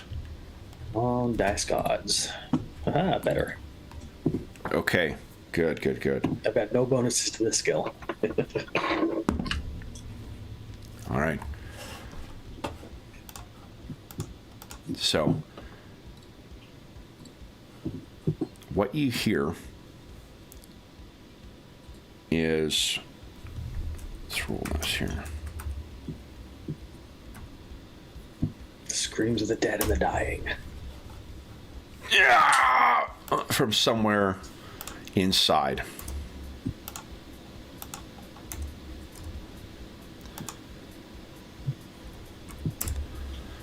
Where is it? Would you give us a 1d20 plus plus 2, please?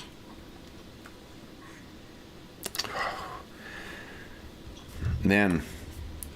Yeah, hearing that, Cicero's first reaction is to get down there because his crew is in trouble. Okay, let's do this. Let's go ahead and click on your token and click on initiative. Here, I'm going to put a dot on the guy who's your Dvergar. Oh, there it is. Okay, and then would you kindly give us a 1d20 plus 1 for your Dvergar? Okay, 8. And then let me quickly add something here. Refresher, you get a attack, a move, and a bonus action. Correct. Got it. Or standard move bonus, yeah. We play so many systems, I gotta refresh myself. Well, and there's so many of them are so close to D&D that there's enough things to keep track of, let alone getting into your spells and how they each differ. I've already looked at my spells. I like them. You picked perfect spells for the kind of characters I'd like to play. I may have specifically built each of these characters to play to your guys' interests, so it is great to hear. A Griff, but I'm actually liking the Griff character. I thought you might. So, all right. Then let me roll initiative for... Okay, plus that's... Okay, so 18. Oh, boy. Sheesh. Fortunately, you were up first. All right, so then... Cicero, you were up first. So you were still on deck. You've heard the scream from below. What are you doing? Yeah, his first reaction, he reaches down with his free hand, like wraps his arm around the rope and tries to rappel down the side as quickly as he can to get down there. Okay, so it'll be a move action to get down into the hold. As you get down there, this is what you see. The hell is that? And can I kill it? You kindly give us? You can give us an arcane check, arcana check, please. DC's me a little high, or history, I guess. Oh, history's a lot better. History's a lot better. Higher. Yeah, go ahead and give a history check. History have a higher DC, but it's yeah. So he remembers everything history-wise. Yeah, so there are many threats that are present in the astral sea. Some things just are persistent threats out there, like astral dreadnoughts that can show up, like lunar dragons that can be, scheming things. And there are others that are more a threat to civilization in the astral sea. This would fit in that category because this is a Surlon. Surlons are creatures of the far realm that burst into astral space to steal and consume the knowledge of others. What the hell this thing's doing here? They normally come out in waves, attack places, and then disappear.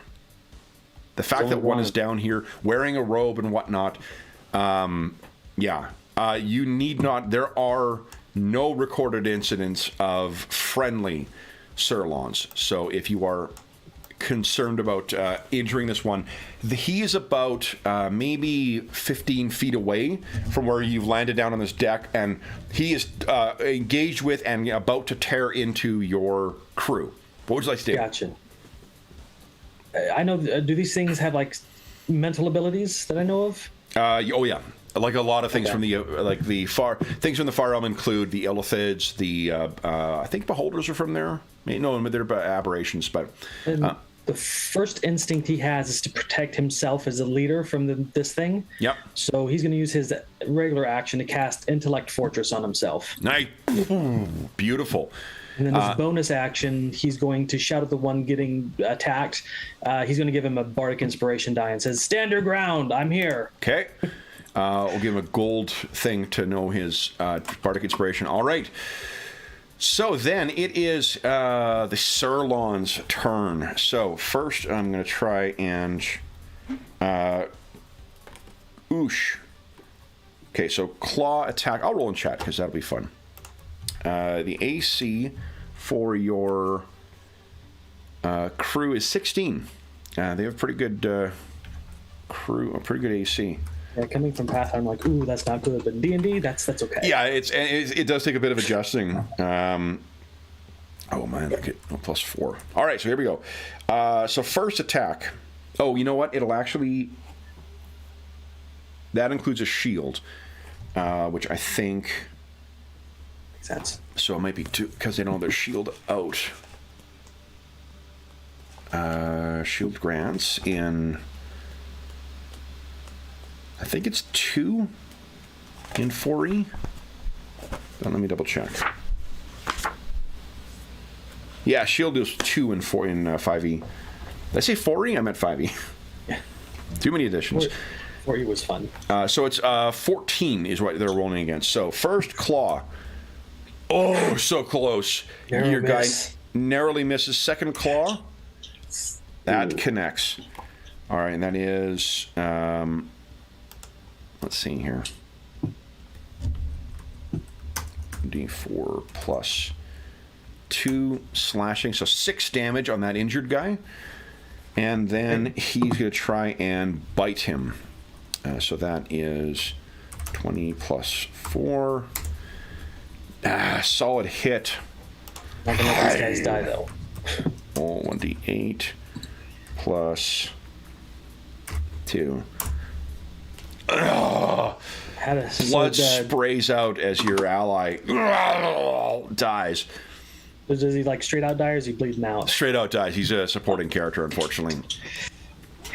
So, and this thing turns around, and it's you can hear like a chittering bellow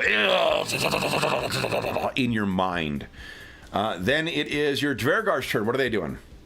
I'm going to shout to the two upstairs to get down here. And then the two with the guns down here to open fire on it. Okay. And then after the firing, we're going to have the melee guy run in and sure, sounds good. Up. So go ahead. It's what 1d20 plus 3. Okay. With the two guns. Yep. Okay, gun 1. That misses. Gun 2. Misses. Okay. And they start reloading as their bonus. And it takes a move action to get down here? It does, yeah. Okay, so one of the gunners that comes down will be able to fire, right? No, because you have to ready his gun. Then you have to. Gotcha. Right. Okay, and so the guy with the shield.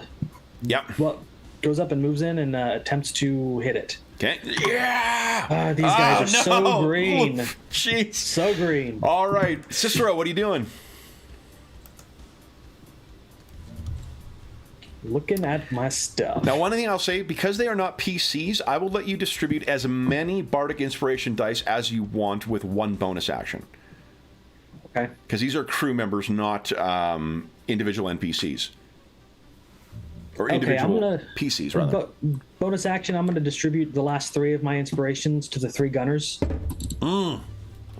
Okay. 3. And I'm going to... So you can picture, like, the guy comes down on the rope with the melee guy, and you're like, take him down! You got a standard action? Yeah, I'm going to touch the gunner, the melee guy right next to me, and I'm going to cast Aid as a 3rd level spell. Okay. And it's going to give him plus 10 hit points. Nice! So is it the one that is... Well, actually, I'm going to touch 3 because I'm casting as a 3rd level spell. Myself and the gunner and the guy right next to me. It's a touch. No, it's 30 feet. It's 30 feet. 30 I'm going to feet. give the 2 melee guys 10 more hit points, and then yourself 10 more hit points? Myself 10, yeah. Okay, each turret maximum... yeah, let me just... For effectively just temporary hit points. I know. I think it's actually different because you got 10 hit points from the one. This increases your maximum, so you actually get the benefit of both. So plus 10 and plus 10. We'll just have it. Each target's hit point maximum and current points increase by 5 for the duration. All right, so I'll just give. And it's cast as a 3rd level spell, so I'm going to additional 5. Oh, nice. Okay, great. Yeah, that's amazing. Okay, so they are buffed up. They are buffed up. And then a move action, I'm going to try and move to be right behind the other gunners, but not directly in melee. Okay, sounds good. All right, then it is this thing's turn. So your crew is all buffed up on...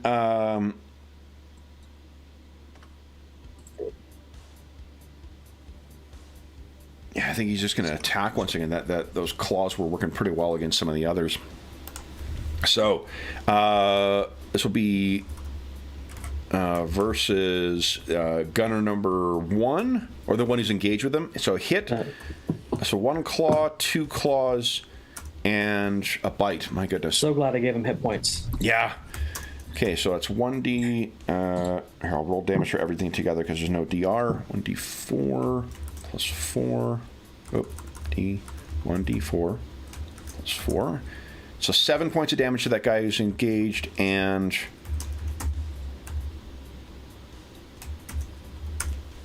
5 points of damage. 3 and minus 2. Battering him down, but with your augmentations, he's and the hits aren't nearly as severe as they could be. Dvergar's turn. What are they doing? Gunners, fire! Okay, so you got 3 shots. Oh, 1 hits. 2 hit. Ready. Go ahead and roll damage. It'd be 1d10. 10, okay. 1 shot does 8. Okay. And 5. Nice, 13 damage. All right. Bloodied them. Melees, smash. Okay. Gets in there. Go ahead and make 2 attacks. Yeah, solid hit. Oh, it's a 1d. They're plus 3 to hit. Oh. Okay, so that's still a hit, though. That's still a hit. 15 and a 19. Okay. With a d6 plus 1 for the hammers. There we go. All right. So 9. 3. Hold on. Yeah, actually, both those would hit. Still. So 9 damage as they're laying into it. All right. Then Cicero, what are you doing? Okay. Seeing that one of his allies just got hit again, he doesn't think firing at this point would be best, so he's going to move up just behind the guy in melee. Okay. Probably making himself a target now, but he is going to cast a second level version of Heroism on him. Nice. Okay. Which is going to restore his 10 hit points. Took it 1. So second level, you can do 1 additional target. Oh, sorry. For heroism? Oh, yeah, second level, so I can hit myself and him then. Immune to frighten and gain 10 hit points. Well, they already... Okay, so that the one that yourself... yeah, because you don't have 10 hit points yet. Yeah. Okay, and... So he gets 4 10 hit points. Yep. Okay, And pretty I'll good. get 4 as well. Okay. Then bonus action, I don't have anything left, so I'll just pass. Okay, then it is his turn once again. All right, so first he is going to... Let's do Claw on that same one. He's still trying to batter that guy down. This guy's going to get a promotion. Here we go. I'm going to give him a name. So 1 hit. 1 miss with a claw and then the bite. Nat 20 on the... That's a crit. Okay. So damage for the... let's see here. For the claw is... There we go. 3 points of damage from the claw, and then the bite does 2d8. Lot.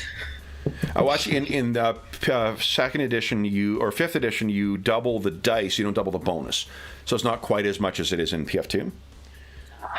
So then, 13 points of damage, though. Okay. As the bite chomps in on him. Then it is the Dvergar's turn. Okay. Gunners provide covering fire. Okay. And it's plus 3, right? Plus 3, yeah. 1d20 plus 3. That is a hit. That's a miss. That is a hit. Go ahead and roll 2d6 plus 6, I guess. No, 2d6 plus 2. Were there not 2d10s for the guns? Oh, sorry. Yeah, you're right. 2d10 plus 2.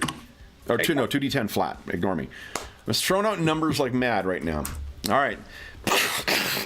This thing is still chittering and screaming in your mind. And then you got 2 melee.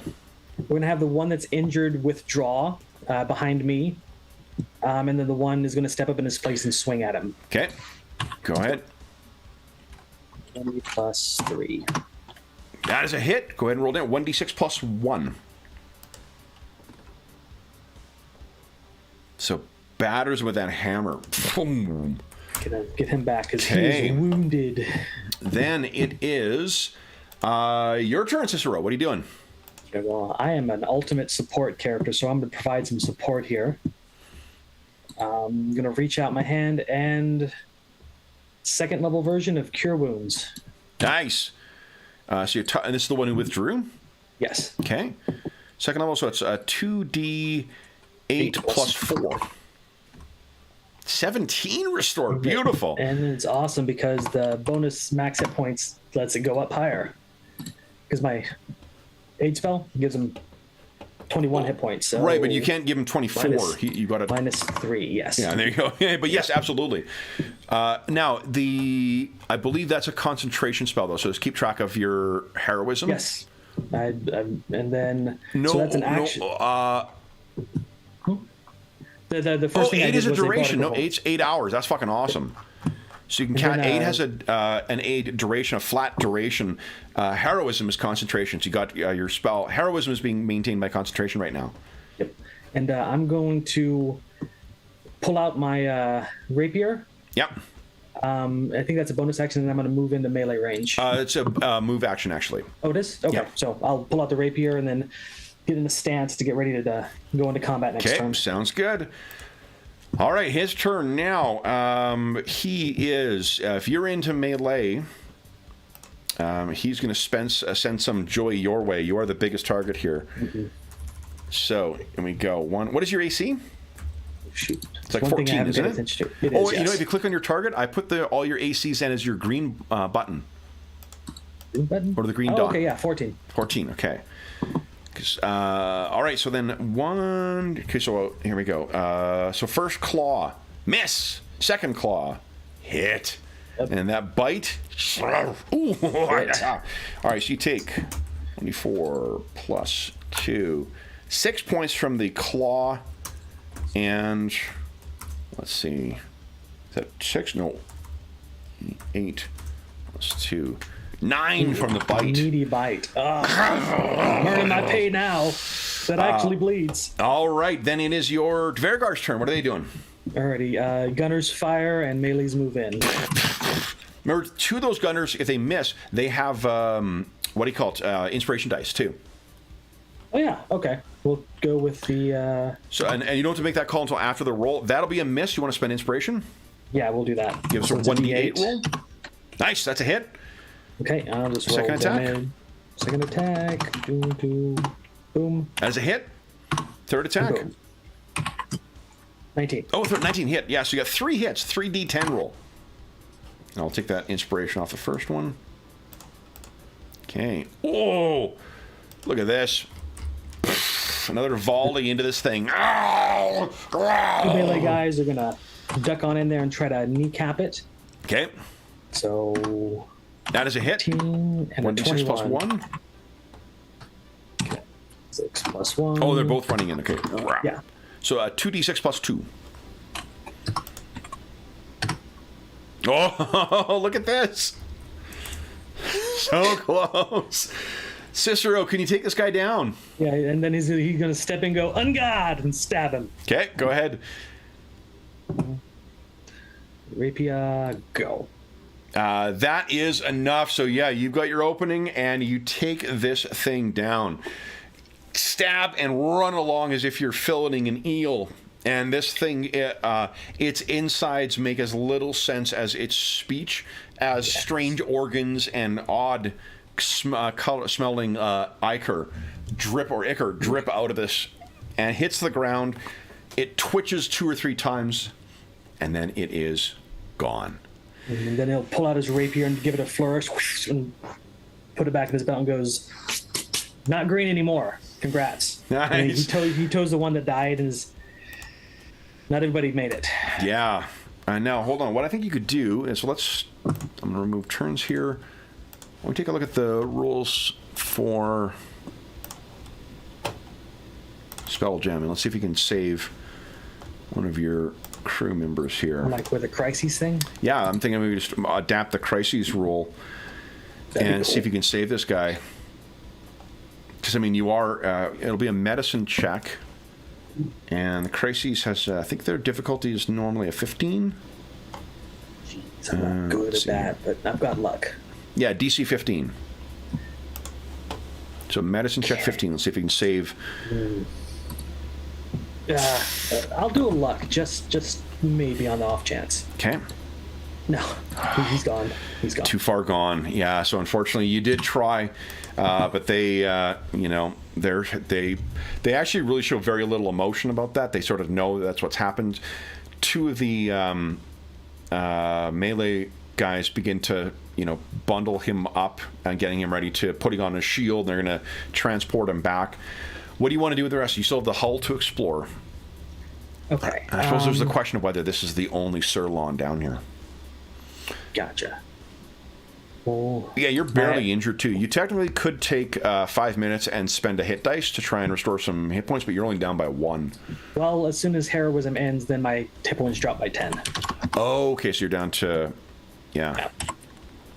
I think we should take a brief rest and... Yeah. Okay. So you take 5 minutes, catch breath. How long does your... The other Duergar is fine at 11 because he was full health. Okay. Okay. The temp hit points, how long do those last? Those last until the next rest for Inspiring Leader. Oh, great. Yeah. They can't benefit again until we rest again, or until we rest, but... Nice. That's great. Okay. So then... While those 2 are, that leaves the 3 others and yourself. What are you planning on doing in this empty hull? You hear the wind howling outside. We need to, because I'm aware that the other ship could be arriving any time. We're going to search. Okay. Doesn't take you long to find the cargo hold and some things knocked over, but fortunately everything is mostly intact. If you want to let them transport the body over first back to the Midnight Crow, they will be then getting it to, shuttling stuff back and forth and getting this cargo out. It looks like it is going to be a pretty profitable haul if this is what you're unfortunately not able to take everything, because the hull of the Midnight Crow can hold 20 tons worth of stuff, whereas this thing can hold close to like 100. So you're having to leave some stuff behind, but I think using your expertise, you're able to count the most valuable of the resources. And you can't help but feeling like this almost seems to have gone too easy. Why Sirlon's down here is a completely, string. That's odd. But nothing else manifests. So you're on that last, supervising the last collection of stuff, and you're heading back to the Midnight Crow. Anything else you wish to do in this fallen ship before you guys depart with your booty? I'm thinking if the other ship arrives and notice some of the cargo is missing, we might start asking questions. I may have some of the guys shift the cargo around as though it was spilled over, and maybe have some of it, anything we can't carry, like littering the area around the ship, so they think it fell out somewhere. They have to search for it, maybe stall them. Sure, yeah. As far as the creature's body, I want to get that away from the ship so they aren't aware it was there. Okay. Maybe leave the blood there, but throw it somewhere in like the bowels of the ship. What you find is that thing. You're able to get the crew to drag this thing out. It looks scary and whatnot, but it's actually smaller than you. So it easily, even yourself, like you grab this thing and drag it out and toss it a well away from the ship. Aside from that, I'll ask Brahma when we're back on the ship. Do we know what this cargo is? There was a critter in there that should not have been there. Oh, what? What was on? What? What's not Scottish? What was on there? What was it? Critter from the far realms. We took it down, but cost the life of one of the crew members.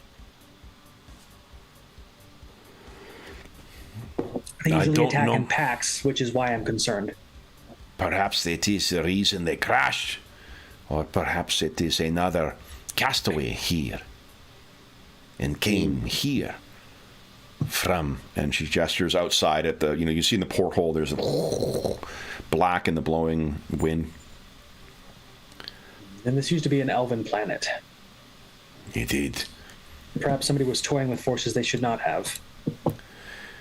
The elves have been known to do that. So we should leave as soon as possible. Agreed. I'd say let's put some of the crew watching the cargo just in case. We will. So you've got some of the crew, and I mean you can inspect the cargo too. It's sundry items, like it's smuggled, valuable items. So like they're gonna be able to sell and make a tiny profit off of this stuff, especially considering you didn't pay anything for it. But hey, we're scavengers. What's the term for it? Salvagers. Salvagers. Yes. So with the last of the crew on board, you are pretty much getting ready to go when you hear Bronla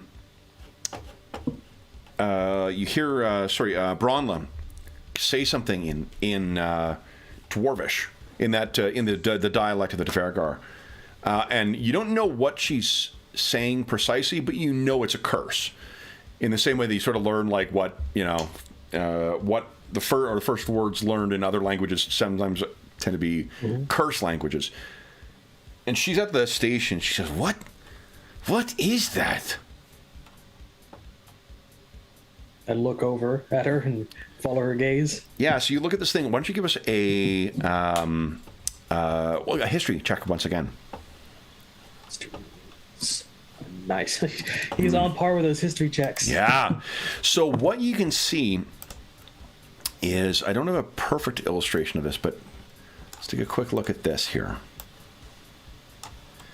This is the model of ship. It's called a Star Moth, and it's used by many of the Elven crews, but there are smaller ones too that have a very similar ship design.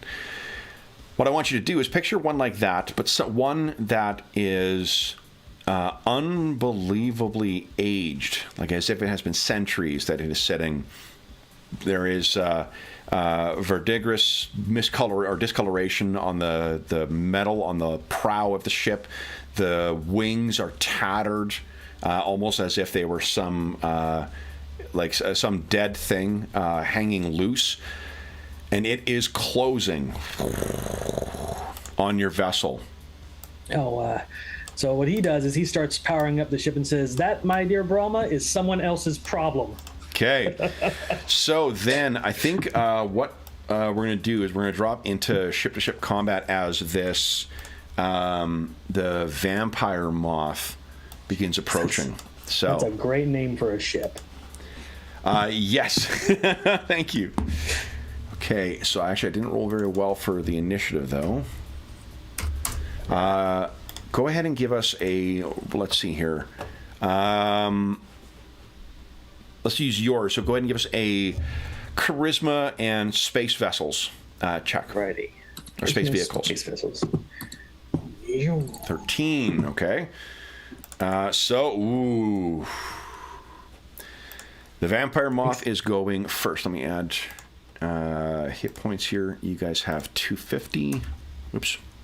Actually, less. We took a hit. Oh, yeah, right. You're at 220 right now. Right.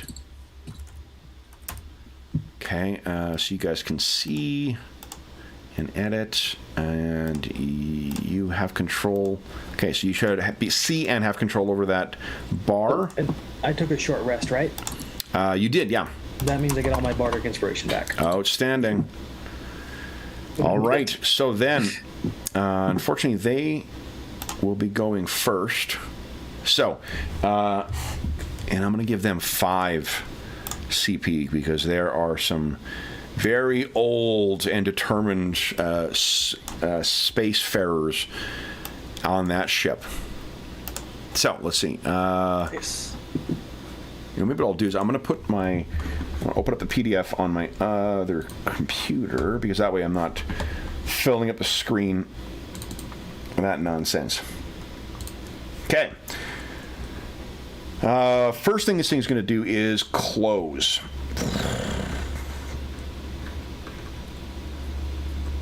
Actually, no. First thing I'm going to do is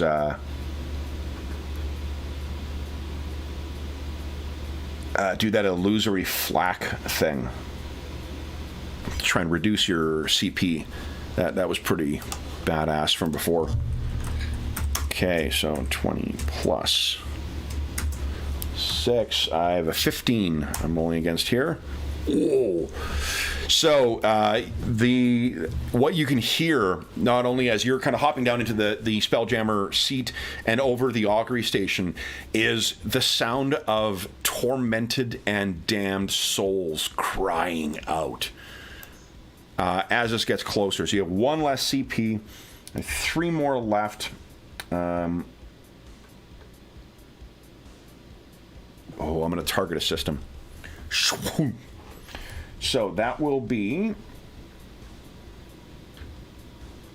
let's see here, minus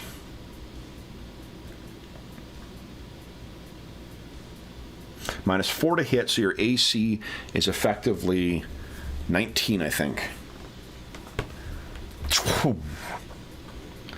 And let's see. Maybe I should get in closer before I do that. You don't take a huge penalty?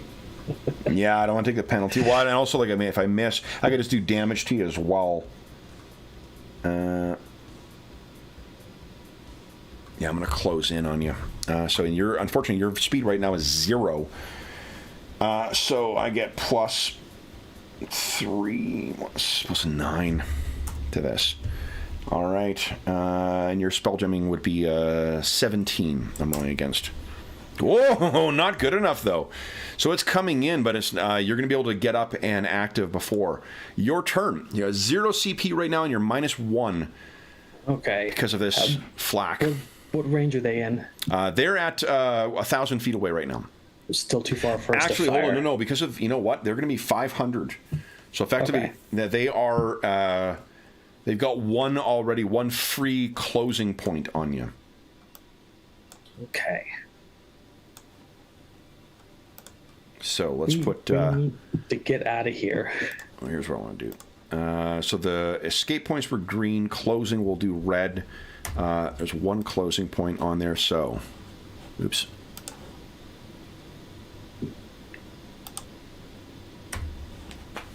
Yeah. Okay, so what are you doing? Okay, so our range is 420, right? So they'll be just out of short range? They'd be in range for it. Okay. Yeah. We're going to have the sailors do their duty. Okay. To get a point. So that gets rid of that penalty, so start back at 0. We're going to have the captain support her crew. Okay. And what's that reducing? We're going to reduce the fire all guns to reduce it to 1 CP. Okay. And we're going to unleash hell on it. So you still need that. Where's that extra 1 CP coming from? Well, it'll be a total of 4 with the cost, right? So we get 1 from the sailors. 1 from the sailors, which pays off the debt of -1. Okay, and do your duty will reduce the cost of fire all guns down to 1 CP. I forgot to mention I will be doing my duty to. Okay. Do you want to do your duty, or do you want to go above and beyond? Above and beyond. That's where you roll against DC 15, and on a success, give you your proficiency. It'll give me a bonus 1 that I won't have any points for. We're just going to try and fire all guns at it. Firing all guns would be 1. If you got 3 CP from it, you could give the 1 for that, and then you could also do. If the gunners are firing, you could also fire a single weapon afterwards. Okay, and do an inspiration die to on the fire all guns to the gunnery crew. Yeah. Okay. Yeah. So they got that. So then you'll need to first give us a DC 15 persuasion check. That sounds like what you're... He's going to be shouting out, I'm going to get this thing powered up. Give it hell. Okay. So come on. Persuasion. There it is. Nice. All right. So you got 3 CP from that. You have... that means you have 2 to spare. So first thing is fire all weapons. 2 to spare. So we'll do evasive actions. No, because you did above and beyond. Remember those? If you've taken a general action, you're the Spelljammer. You can't do anything if you do. That's right. You're right. Okay. Yeah, but you could do something else like fire a second weapon. You could fire on one of your weapons another time. Okay. So first thing is first. Yes. It is +6 to hit, and this unfortunately is at disadvantage. And so I'm firing all weapons, and I want to give inspiration to the firing all weapons crew. So I think that's 3 I have to spend. Well, it's just the gunner crew. The gunner crew in general is what gets it. You don't have to pick an action for them to get it. Okay. Okay. So I mean, when I shoot, I'm firing 3 times, right? Yep. And I have to spend a bardic inspiration for each shot. No. The way it works is you grant our bardic inspiration to the crew, just like as if it's an individual PC. When they make their shot, they can then choose to do it, and because you've got that ability, if they miss and they roll your inspiration and it misses, they keep inspiration. They keep inspiration until it is useful. Got it. Okay. Yeah. So first shot, disadvantage. Okay. Nope. So that's gonna be the worst. I can't think of anything worse than that. So the first shot misses. You still have. I think you have 3 on this one, didn't I say? Second shot. Oh, so 2 nat 20s. Nice. Okay, so that's a hit. So then roll your third. Third. The worst is a 16. So that is a hit still. Okay, so they keep their inspiration die then, since they didn't need it. Yep. Okay, so what does a nat 20 crit with a ship? It does. Yeah. Nice. Okay, so go ahead and roll damage for the ballistae. Roll 6d10. The first shot was a ranging shot. Yeah. 6d10 for the first shot. Look at this. Slams in to the vampire moth. Alrighty. then you have, if you want to make one more attack. But the second shot, or the third shot was a hit too. Oh, that one is 4d10. 4d10. Oh, no, sorry, 3d10. 3d10. Boom. Nice. All right, and then it is the final shot with the last 2p. Yep. Okay. Okay, and they still have their inspiration die because it's sitting with that crew. Come on. You want to roll that inspiration die?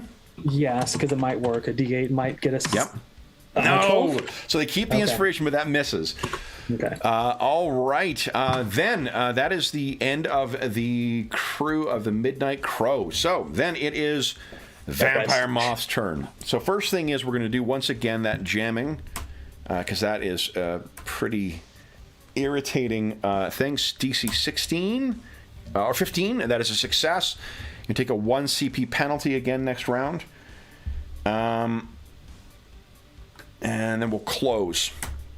Once again, so I get +9 on this, but it's a 17.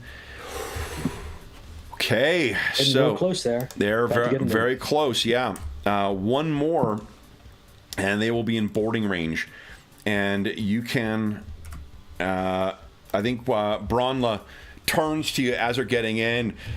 It's full of the undead! Oh, shit. What is the crew doing? Okay, with that, we know fighting is not an option on board-to-board stuff, so we're going to go... We're going to have to go all in. Can all of them go above and beyond on their turn?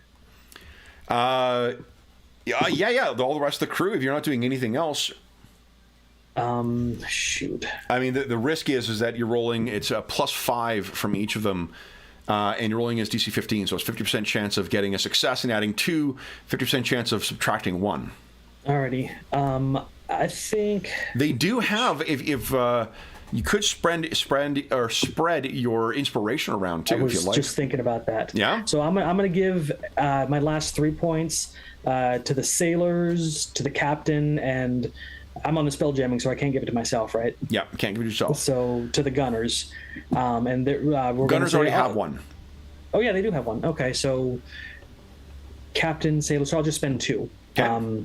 So that leaves me with 1 left, and then I'm gonna go above and beyond. No, I have to save mine for getting out of here. But I'm gonna shout out, just give it your all. We're getting out of here. Okay. And the sailors are going to unfurl the sails and try to catch the wind. The gunners are going to, divert power to the ship so we can not have weapons this turn. And then the captain is going to attempt to, I think. Hold on, check. Just making the terminology right. Yeah. Because she can do the support your crew once per round, and then she could do keep it together to generate more, or the above and beyond to generate. No, because above and beyond, remember, any of those general actions, those are exclusive. Okay. They're the only ones that are exclusive. What she could do is into the fire. She could gain 2 command points by basically losing members of the crew. I don't think we want to do that yet. But if we do keep it together, support your crew, she'll reduce escape from 4 to 2. And that should be enough to give us another 2 for evasive maneuvers. It says boarding point. That should say closing point. Evasive maneuvers allows you to reduce the closing. Okay, so reduce it to 2 and then try to get away and increase our escape. What you need to do is get rid of all those. You need to reduce the closing points down to 1, and then you could try and escape. Okay. Okay, so above and beyond for 2. So let's roll those 2. So sailors and gunners. See if they can do that. So 1d10 plus 1d20 plus 5. Okay, first one. Oh, that's a 1d100. Take the dice. Oh, that's just 20 plus 5. Cheating. There you go, success. All right, so you generated 2 CP from one of them, which means you're at a net of 1 right now. 1, and then the gunners. It could succeed still with that D. Could. Inspiration. Come on, 7. Yes! 3 points. So you have 3 CP right now, and then the captain, what is she doing? Captain. She is going to support the crew. Okay. And that's reducing what action? Let's see. And again, you could do multiple things here. So if you wanted to, if you can successfully, escape combat costs 4. Shit. Yeah. It'll be 2. I'd be left with 1 afterwards. And we don't have a diviner, do we? You don't have someone in the divining role right now, no. Okay. I mean, you could fill that role as well, I think. But then nobody for the Spelljammer, right? Yeah, then there's nobody for the Spelljammer. But, I mean, evasive maneuvers... well, no, you could do both. Like, if I'd let you fill 2 roles. In this case, because you can access both stations, kind of. If you reduce the cost of evasive maneuvers to 2, that's your chance to try and... Oh, not evasive maneuvers. Hold on. Escape combat. Yeah. Oh, yeah, no, yeah, that's one of the things. Alternatively for evasive maneuvers, evasive maneuvers is 2 different things. Evasive maneuvers, you make a chest against the opposed spell jamming, modified by speed. Now your speed will finally actually come into play. On a success, you reduce their, it says boarding, it should be closing action by 1. That would only cost you 2. If she reduces that by 2, that leaves you 3 CP left over to do what you want.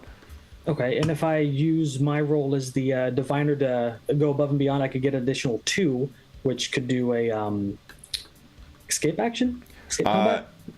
No, because remember, above and beyond are exclusive. Any of those general actions are always exclusive. You can't do anything else if you're doing that.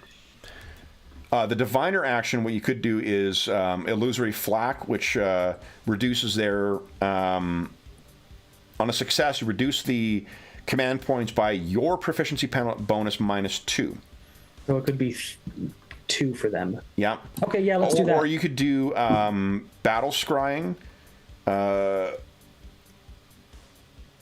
where your allies add your attack bonus, or add your proficiency bonus to attacks, or scrying ghost, which adds to your AC. Add your proficiency bonus to your AC until the start of your next round. We'll do the evasive actions, and then we'll do the illusionary flak. Illusory flak. Okay, nice. Yeah. All right, so let's roll your evasive maneuvers first. So this is against 16, DC 16. Oh, hold on.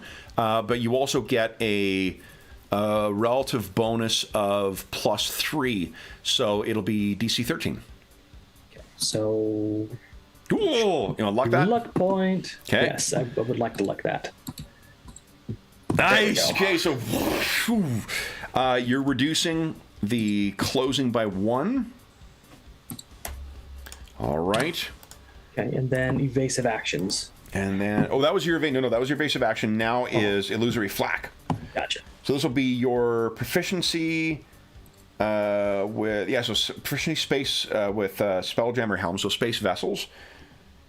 Against a, what is the DC?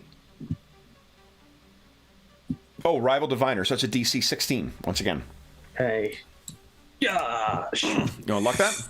I do. I don't want them getting that many things next turn. Mm-hmm. Come on. Oh, only had advantage. Yeah. All right. So you've tried, but I mean, you're multitasking right now. Yeah. All right. On their turn. So 5 once again. First thing we're going to do is start shooting at us. Yeah, I think they're going to shoot this time because you're not escaping just yet.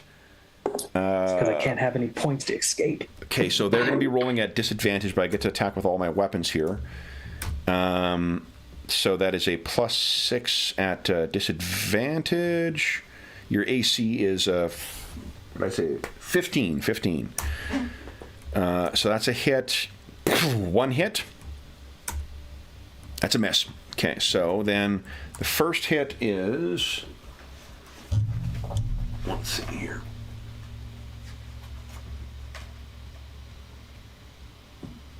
Ooh, boy, oh boy. They hit hard, don't they? 31. Yeah. And there is a crisis on the ship. Because they have released a bunch... when it hits, it also releases a bunch of undead rot grubs. So, that was 3 of their actions. They have 2 that was 3 CP. They have 2 CP left. Illusory Flak, once again, trying to reduce yours. So this is against a DC of 15. Oh, they fail! Finally. Nice! All right, the Howling goes through. So, you guys currently have a crisis on the ship. What this will do is... one thing I forgot. Hold on. Add 30 points back to your ship's hull. So just basically subtract 1 from your current... Because I forgot to... You got your damage reduction, your damage threshold. Your ship has armor on it. So that is... Where you are right now is where you should be in terms of damage. And their damage also should be less. There we go. Whoopsies. Wrong button. Nope, wrong thing. Come on, Madison. Swim up, dummy. All right, okay. Sorry, your turn. So the crew of the Midnight Crow, what are you guys doing? Okay, so I think the gunners still have their inspiration point, right? Yeah. So and this the captain does. Here's the consequence of this is if you don't address this crisis, the ship will take 4d10 damage that ignores the damage threshold. Yeah, no, we're gonna address it. Okay. So the captain and the gunners still have their inspiration point. The sailors don't. So I'm gonna order the sailors to take care of the crisis. Okay. To stamp them out, throw them overboard, whatever they can do. Okay. And then the captain and that's 0 CP. It also just means it's exclusive. So. And then the gunners they're going to do the above and beyond to see if we can get the ship into the air as I try to escape. Okay, so their above and beyond would grant 1. They're going above and beyond, so they're rolling for it. Oh, yes. Okay, nice, love it. Since they both still have inspiration. Which one do you want to roll first? Gunners. Okay, go ahead. Yes, there gunners. You go, beautiful. They're my favorite. Okay, so you got two CP from them. Actually, with the captain, we can just have her assist me, and we can just jet off now and not roll for it, right? Yep. You would still need to roll for the crisis. For the rock grubs. Okay, so let's have let's do the sailor crisis thing. Okay, so that's where they need to roll. Yep. So D20 plus 5? The D20 plus 5. That could succeed. If 15 is the DC, if you spend your inspiration dice. Let's spend it. 1d8. Look at that! Oh my god! Look at that! Holy smokes! Okay, so they managed to. They're running around, spraying whatever, like burning them with torches or brands or whatever, nice. And you're able to take out the thing. So then it is down to you, Cicero, for getting your escape. And the gunners have their inspiration dice left. That's it. Okay, escape combat. We're doing. And the captain has her inspiration dice too. Okay. Escape. So I just need to roll my check and you get a bonus for my speed. Yep. Okay. So I can't add the bonus to speed, but here goes. Come on. He's firing it up, pressing all the buttons, giving it too much power. And this will be a DC, hold on, 13 once again. Are you kidding? Do you have any luck left? I have no luck left. Oh, no. So you're getting up, you're making your way through this, the atmosphere, things are swirling and whatnot around you. All right, then it is this. I think that was a good round for them last time. So they're just going to do the same thing. Disadvantage to hit your 15. Narrowly miss with one of them. Disadvantage on the second one. Hits. Okay, so once again, you get a crisis with rot grubs. And this is... so 10 net damage to the Shrike. Okay. Or to the 10. Okay. And then this is them trying to do the illusory flak once again. This is a DC 15. You can almost picture this crew. They're slavering undead on the deck. And you can hear them over. It's screwing up the organization of your crew. You're up, though. -1 CP this round. Okay, we're going to do something similar to the last round, and this time we're going to have the sailors go above and beyond to try and get us some more speed. Okay. You have 1 inspiration left if you wish to assign. I would like to assign it to them. Okay. Just because. Come on, boys! Do it! Nice! Yes. So Okay, they got 2 CP, so you got 1 net right now. The gunners are... What happens if I let the rock grubs... It's just a 3d10. It's not an ongoing thing. 3d10 hull damage that gets through damage reduction, but once that's done, it's done. We're going to risk the damage. We're going to try and go above and beyond with the gunners. Okay. Divert power. Come on. There you go. Beautiful. So you got 3 CP right now, and your captain hasn't done anything, and you haven't done anything. I get 5. What can I do for 1 point? I'm gonna roll damage just so we get that done. Ooh. Target systems, no. Okay. Don't think I can do much with 1 point. No, it's not really much. What can the captain do again? Keep it together. Captain can reduce the cost of things.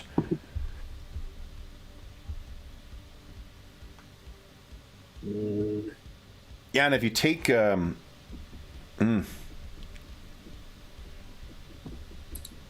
escape points and closing points are actually separate. So what you could do is if you're going into the fire, you could gain 2 CP. You'd lose some of your crew. Okay. You'd lose 1 member of your crew, but you would gain. Oh, actually, no. You accept a crisis. Oh, yeah. Okay. Let's hear. Yeah. Let's do that. We're gonna go into the fire, and try to blitz out of the combat from there. Okay. But as we do so, we'll do escape combat, and do a pop shot at him on the way out. No, wait. Gunners went out already. Yeah, so it would be escape combat. What you could do is escape combat, and you could do evasive maneuver. And the reason that's useful is because you'd be making 2 checks. You would gain an escape point if you succeed, and you'd also take away that last closure point. Okay, let's do that then. Okay. Okay. So here we go. So there's a hard maneuver you do, and one of the guys who are on deck, they call out to one of the other crew members, and he falls off into space and down, disappears into the blowing grit and such. Which one do you want to roll first? Your evasive maneuvers or your escape combat? Let's go with escape combat first. Okay. So escape combat, you get the benefit of speed at DC 13.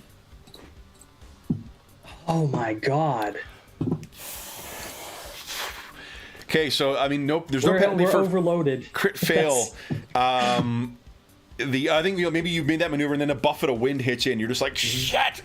It's the worst way of going. You still could try and evasive maneuvers. So that is same thing. DC 13. Didn't say escape combat can be done once per round though. No, but escape combat. Hold on here. Let's see. Yeah, support your crew. 1 action is. Yeah, we already used our once per round reduction, so we couldn't. Okay. Yeah, so that wouldn't be able to be used. But so you have to use evasive maneuvers. DC 13. Okay. Let's or you can spend those CP to do something different. Yeah, I got 2 left, right though. Yeah. I can only do spell jamming stuff or diviner stuff. Yeah, you could do exactly. You could do illusory flak. You could raise your AC with Scrying Ghost. That would raise your AC up to 18. 18 versus the evasive maneuvers, which is gets rid of that last closure point. Let's go with the evasive maneuvers. Okay, so go ahead. DC 13. Come on. Here we go. You're just way down. There you go. Beautiful. I just need to adjust. It's got a wide ass like the other ship. Come on. Okay, so you are now there's no escape points, no closure points. Then it is their turn. All right, so the one's going to have 5. Well, let's do the flak to start with and see if they can... Stupid flak. Reduce that. Failed. Ooh, yes. Nice. Then the evasive actions were just... What did he just do? Let's see here. Then we will do a closing action, which is going to be a DC.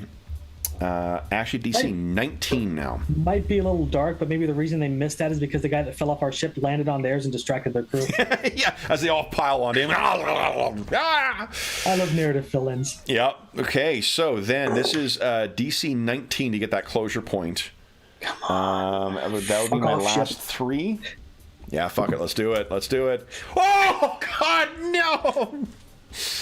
Now, remember, you can have 1 CP and 1 escape point at the same time. It just, you need to reduce them down to 1 each in order to do that. So, they're once again in sort of engagement range. Your turn. What are you doing? Okay, so with no reductions, this turn, we're going to have the gunners go ahead. Actually, the sailors, they have their inspiration point. Yep. We're going to have them try to go above and beyond and get me some 2 points. Okay. So here we go. 1d20 plus 3, right? Yeah, 1d20 plus 5. Okay. Let's. Do they have their inspiration point left? Spend it. Might as well. Oh, so close. So they still keep it, but because of your eloquence ability, but yeah, minus 1 CP now. Minus 1? Yeah, because if they fail, that's the risk you've got of it. Okay. Well, let's have the gunners go ahead and try to go above and beyond. I was going to try and fire, but with the failures going on. Come on, guys. Well, they got inspiration point. Come on, 3. Oh no! Jeez. So minus 2 CP. Oh, shit. What can we do? You, I guess, could take an action, and the captain could go divining, maybe. Okay, what divining will do for us? It's not supposed to happen. You're doing so good. The fire. I don't want to lose another once per round. Screw it. We'll go into the fire. Okay.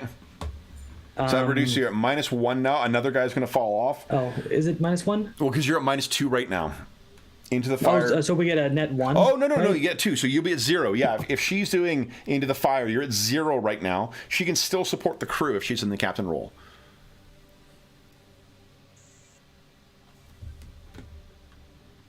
So I guess you could do evasive maneuvers, try and get rid of that closing point. Yeah, we'll do support your crew and then try another evasive maneuvers because, geez, the dice. So this thing's coming in, yeah, and again, another guy goes flying off of the ship. So it'll be... Look at that, nat 20. Beautiful. Yeah, why don't we give you a luck point? A luck point. Nice. We got 2 nat 20s there. Like that really. So I imagine he spins it with a heavy end, but the force is too much and flings another one off the side of the ship. Yep. Hold on, damn it. Okay. On their turn. All right. Let's do illusory flak. Nat 20. Minus 1. And then closing once again. This is a DC 19. Oh, not able to do it. All right, should have shot this round. Your turn. What are you doing? So we're down 1 point. We got to do everybody try their best in order to. They still have all of their inspiration because they failed last time. So gunners first, above and beyond. Don't fail, guys. There you go. Nice. You got sailors. 2. So 1 CP net right now. 3 CP net right now. We're going to go with the captain to reduce the cost. Okay. And we're going to try and put some distance on us. Nice. So this is escape combat? Yes. Okay, so you have 1 CP left over. And the speed boosted any? Sorry? The speed gives a 3. No, that's what right? reduced the DC. DC is a 13. For speed, you want to lock that? Yeah, we need to get out of here. Okay. Come on. The ship is like... There you go. All right. So you got 1 luck point on there. And we got 1 point left. Escape. What can we do? Yeah, if you into the fire once again, you could have 2 CP. And that'll give us evasive maneuvers, but yeah. Could be, or Scrying Ghost, or... oh, yeah. The flak thing, we could give them a less 1. Yeah. Yeah, let's go ahead and... Let's do that. Into the fire. Do you want to do illusory flak or Scrying Ghost boosts your AC? Illusory flak reduces their I want to reduce their action so they can't close in next time. Okay. So yeah. So go ahead. This will be a DC of 16. So a D20 plus 5. Yeah. No. Oh no. Yeah. Because it's the captain doing it. And she has inspiration. So come on. Yep. Inspiration time. Okay. So inspiration's gone. But yeah. So they're reduced by 1. All right. So then on their turn, they're down to 4. So I'll have to let's see here. Oh boy. So 3 to pursue target to try and reduce your escape. This is once again a DC 19. Failed. And then we'll fire 1. I only have 4. Hold on. Yeah. So that's it. You like it. That's it. Nice. All right. So then it is the Midnight Crow. What are you doing? Okay. And you're suffering no penalty right now. Yeah. Gunners and sailors still have their point. Captain does not. Let's go above and beyond and see if we can get enough juice to get out of here. Okay. They're going to use their point. Okay. That's auto success. Yeah. And then just the sailors now. Okay. Alrighty. Yep. Nice. So you got 4 CP from them. Let's try to escape. Okay. So that's a DC 13 because of the comparative speed. Yeah, the captain is going to do the support the crew, and then if escape doesn't work, we will evasive maneuvers. Okay, sounds good. Going here, so DC 13 spelljamming check. Come on. Yes. Yeah! That's 2. And then evasive maneuvers to reduce the closing points? Yeah. Same thing, DC 13. Alright. Nice! It's like I'm getting the hang of it. Whoa! All right, you're getting your distance. Okay, so now that is their turn. I should have reduced their actions, but whatever. We need that here. Alrighty, so then they are going to. I don't know how you do this, but every time you're like right on the wire for the end of the session. Yeah. Attention point. It's great. All right, so then they are going to illusory flak to try and reduce your thing. This is a DC 15. No! Yes. Getting too far away. I've been feeding him too many crew members. And then they are going to try and pursue target. So this will be against a 19 once again. Not able to do it. All right. Then, crew of the Midnight Crow, what are they doing? Yeah, we're not risking anything. Gunners, do your duty. Sailors, do your duty. Captain, support. Let's blast out of here. Here we go. DC 13. Come on. Yeah. Oh, so close. Right on the cusp. Do I have anything? No. I don't think it's anything. Oh, no. All right. So then, let's see here. First things first. Let's make a pursue target. So this will be a DC 19. They reduce your escape by 1. Oh, they reduced my escape, not closed it? Oh, damn. No, because they're just taking away your ability to escape. So the way it's set, the DCs, is it's slightly harder to progress towards your goal than it is to defeat the other person's thing. So it keeps it interesting.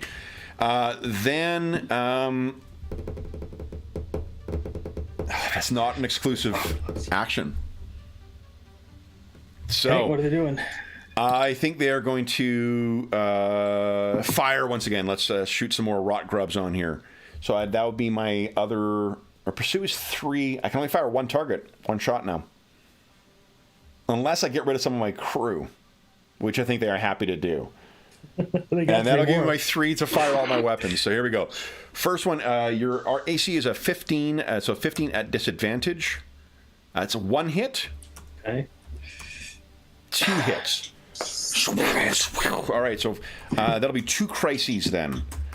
So first one is 7 points of damage that gets through. Second one is 3 points of damage that gets through. So 10 points of damage total to your hull, and then you got 2 crises right now of rot grubs eating their way through your hull. Shoot. Then it is your turn. What are you doing? Okay, sailors are going to go above and beyond because they're the last ones with inspiration. Okay. Come on, guys. Oh! It's not going to work. Impossible. So -1. So you're at -1 CP right now. You got gunners and the captain and yourself to go. Dressing a crisis is the full thing they can do, right? Yeah, it's a 0 CP, but it's I think. Where is it here? Yeah. Yeah, the sailors can do. Where is it here? So gunners and captain are going to have to take care of the. Yeah, deal the crisis is an exclusive action. No, we're going to risk trying to get away. Okay. We're going to have the gunners go all out to see if we can get some points earned. Okay, come on. Oh, do they have any? Nothing left. Shit. Okay, so the thing's eating away the ship, and them kind of panicked. The captain's going to try and deal with one of the rat swarm or the grub swarms. Nice. Okay, so she gets 1d 20 plus 5. Yes. Okay. And then I will get up and deal with one of the rat swarms. Okay. So what are you thinking here? This is. He's going to channel the positive energy he knows through song and just blast the ship with it and try to clear it off. Sure, yeah. Oh my God, charisma check. Straight charisma? Yeah, well, any one of your skills you've got with proficiency with. Okay, yeah. Nice. Okay, yeah, okay, yeah, that'll work even better. Okay. All right, so they don't take any damage. Then on their turn, once again, they're going to try and pursue target. 20 plus 3. No, plus 6. Here we go. 19. Oh, no. Fine. Okay.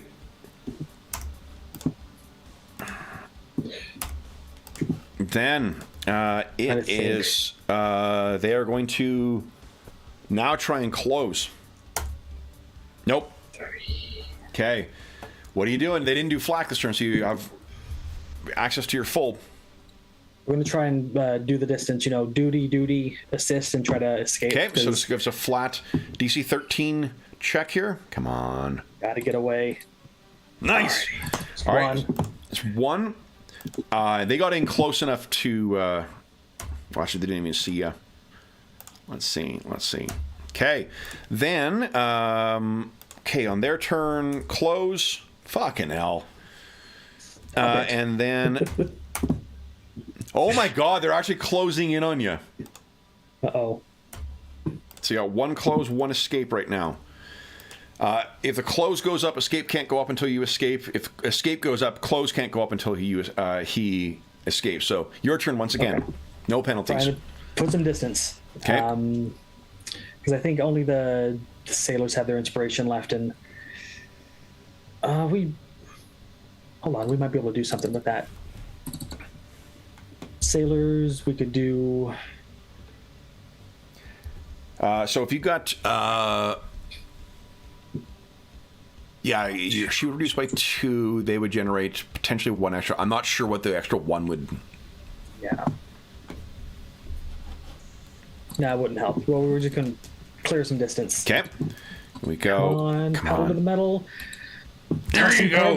It's at 2. Okay.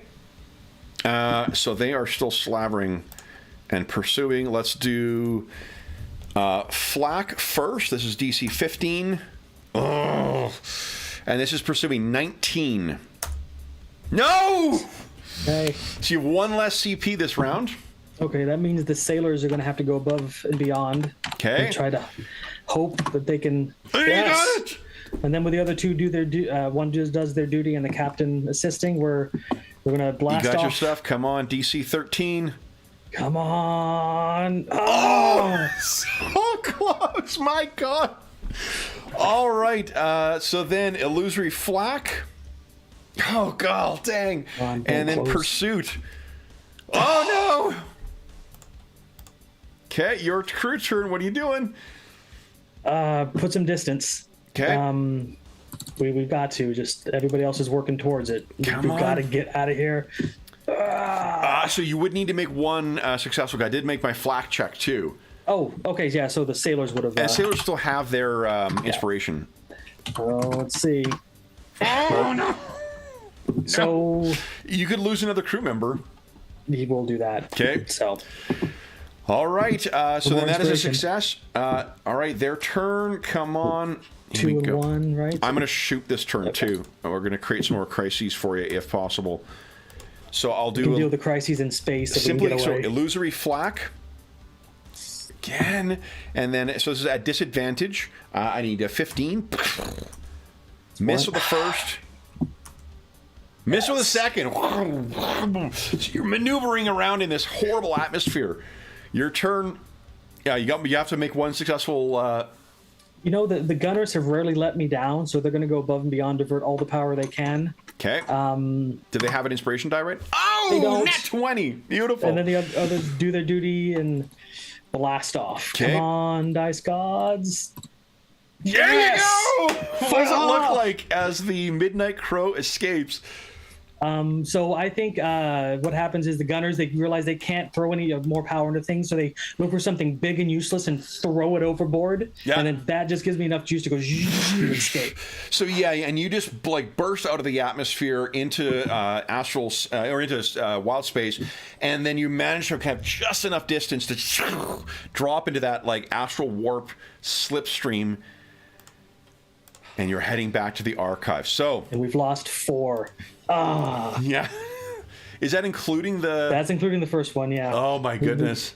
All right, so wrong thing here. So as you guys are heading back to archive, our closing scene is with you, the ship being unloaded and you talking to Bromla once again. So as everything's being unloaded, she says, well, All things considered, not as bad as it could have been. Yeah, and he says about my 25. He says keep 5% for the mercs you lost. Hire somebody that isn't green. If you're looking for a new crew, Cicero. I have a ship of my own. Not sure how well they'll take to Dwargar, but I think we can work something out. If you need a... well, she was, I think, more implying that you were going to join the Midnight Crow. I've got obligations for now, but I could see us doing something like that in the future. I will keep you in mind then. Yeah, just make good use of my share to repair the ship and get new crew members. Expect to see more shine on the hull when I see it again. Agreed. We will see you in the stars then, Cicero. And he'll take the goggles off, and I'll make an offer to hand them back. She puts her hand up. Remember them. You will always be. You may sail with that changeling, but you will still also be a member of the Midnight Crow's crew. Nice.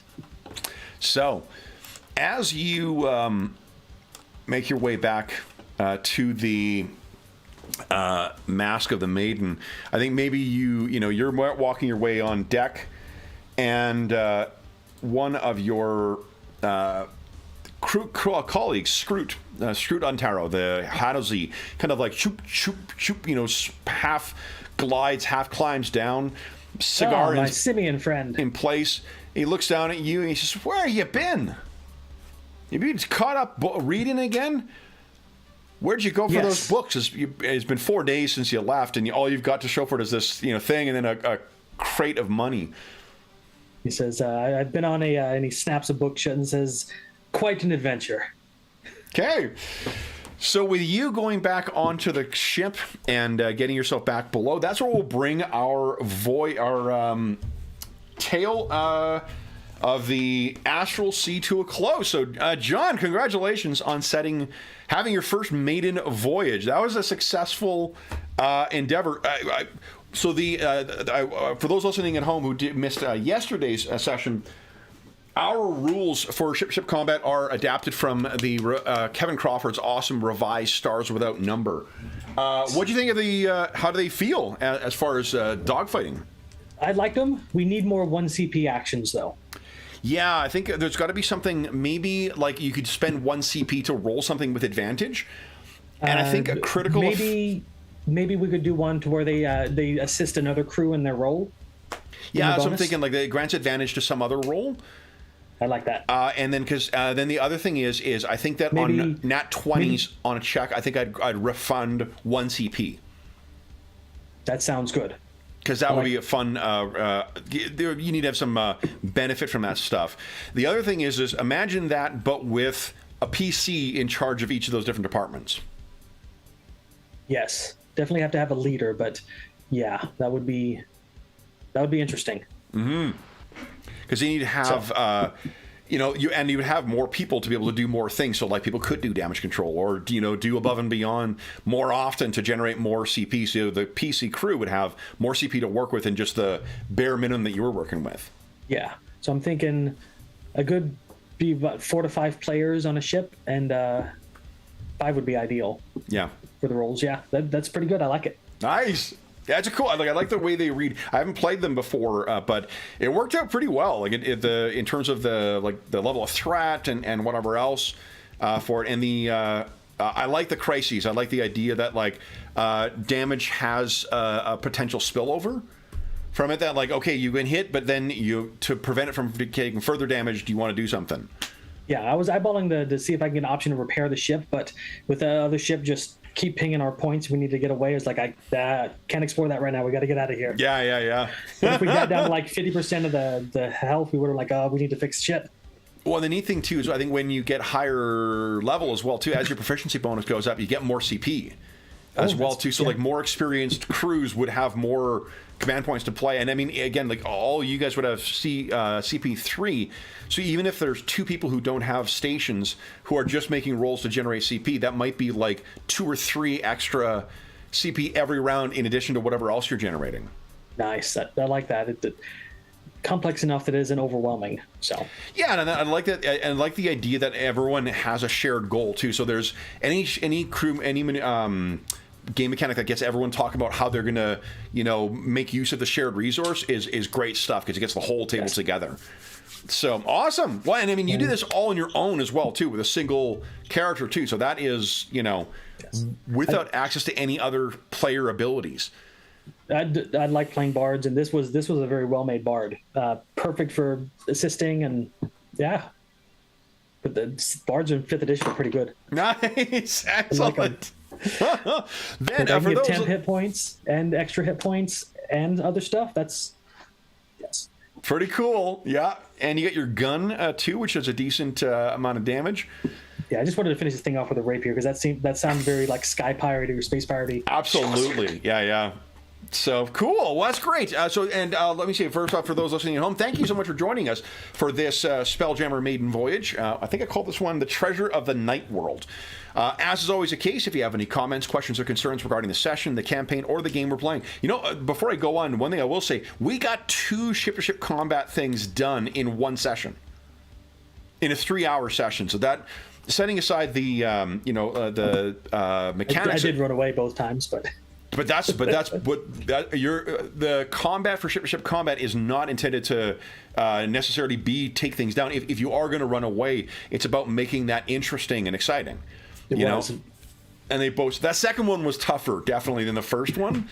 Mm-hmm. But it's cool that we were able to get 2 of those things in, and an actual combat session, and actual combat and some role playing in it. So yeah, it was a reminder. 5e is very light on its feet. We're only playing 1 player right now, but I mean, you were controlling 6 other guys, still moving pretty quickly because you just don't have a lot you need to be thinking about in each round. That's a downside as well, but so just different things from different games. As always the case, I'll what I'll do as well. I will post a link to the house rules we're using for ship-to-ship combat on this session and on the last session we played of this, and I'll make sure that it's on there if anyone else wants to see the rules we're working with. In addition, there's a link down below to the Dungeon Musings Discord server where all of us are active, and we have channels there dedicated to this game, 5th edition, every other game we run on the channel, as well as a bunch of other games. There's also a link down below to our friends at Noble Knight Games. Noble Knight Games is the largest supplier of hard-to-find and out-of-print games in North America, and as of recently, they have recognized the union of their workers, so there's also a unionized workplace. They have... not only a terrific selection of new role-playing games, board games, and card games, they also have an amazing selection of hard-to-find and out-of-print RPGs and board games. You can, if you don't have, or they don't have in stock what you're looking for, you can also put yourself on a want list for them, and they will send you an email when the things come in, and then you can pick it up from them. You can, if you do purchase $10 or more through their website, be sure to enter the code Musings, or check back on a more recent video if you're listening to this later, and find what the most recent code is. You will save yourself 10% on your purchase.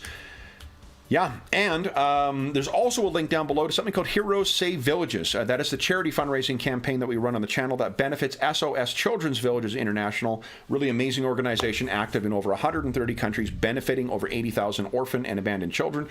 And the reason we are playing these Spelljammer sessions is because our grand prize in our next charity raffle, which will be in January. I was going to do it in December, but December is very, very full already on the channel. So we're going to do this in January, but the grand prize, this is just the box. It does not include the maps or the miniatures. The Platinum Edition of Spelljammer Adventures in Space. This includes all the updated stuff from the revisions that were made to the original printing of it, but also has a bunch of awesome stuff. Like in last session, I was able to make use of my, what do you call it, the Astrolab or whatever, the planar Astrolab. There's a bunch of other great in-universe handouts. There's some great documents from places in the setting. It's an incredible source box, and it retails for about $700 US. This is my copy, not the copy that the prize winners will get. But a $25 Canadian donation gives you one chance to win, and every extra $25 Canadian that you donate through that link gives you another chance to win the grand prize or one of the other great prizes, including a chainmail dice bag, a bunch of stuff from the Dungeon Musings Red Bubble Shop, and a bunch of other assorted gaming things that we've got. So not only do you get a chance to help out kids who can benefit from, or who do benefit from SOS Children's Villages International, all donations through that link go directly to them. Doesn't go to the channel or any other middleman, just goes to help those kids. You get a chance to help some kids and to win some cool gaming stuff. The last thing I will say is a huge, huge thank you to it's not always easy being the sole player in a solo session. And John, thank you so much for playing today. I really wanted to see how these ship rules would work out. And because you're such a rule-minded player, I'm glad to see how they performed in your hands. You did a great job of taking advantage of every possible opportunity. So thank you so much for helping me take this maiden voyage, and for bringing Cicero to such incredible life too. Yeah, I already love Cicero. He's awesome. That's fantastic. Well, Jeff and George loved their characters last night, so we got 3 crew members so far who we have loving players for, so that is great. Then, for those listening at home, we will be back in Wild Space at some point in the near future, but I can't tell you when that is. We will be back in our regular Saturday morning sessions. Well, actually, we're coming up on the holidays right now, so we will be going into our Blackbirds of Yule holiday special starting on December 21st. But we will be back in the Icewind Dale, which we were supposed to be this morning, shortly. But and the last thing I will say is later this afternoon, for speaking of charity sessions, we have a charity session returning to one of our favorites, which is the Star Wars Saga Edition RPG. So if you are joining us live later this afternoon, we'll be returning to a galaxy far, far away for even more space adventure. But until next time, we hope that we gave you a few hours to take your mind off the troubles of our world and think about the troubles that Cicero is finding on that distant, cursed night world and the abandoned elven colony. Until we see you again, stay safe, stay healthy, and happy gaming.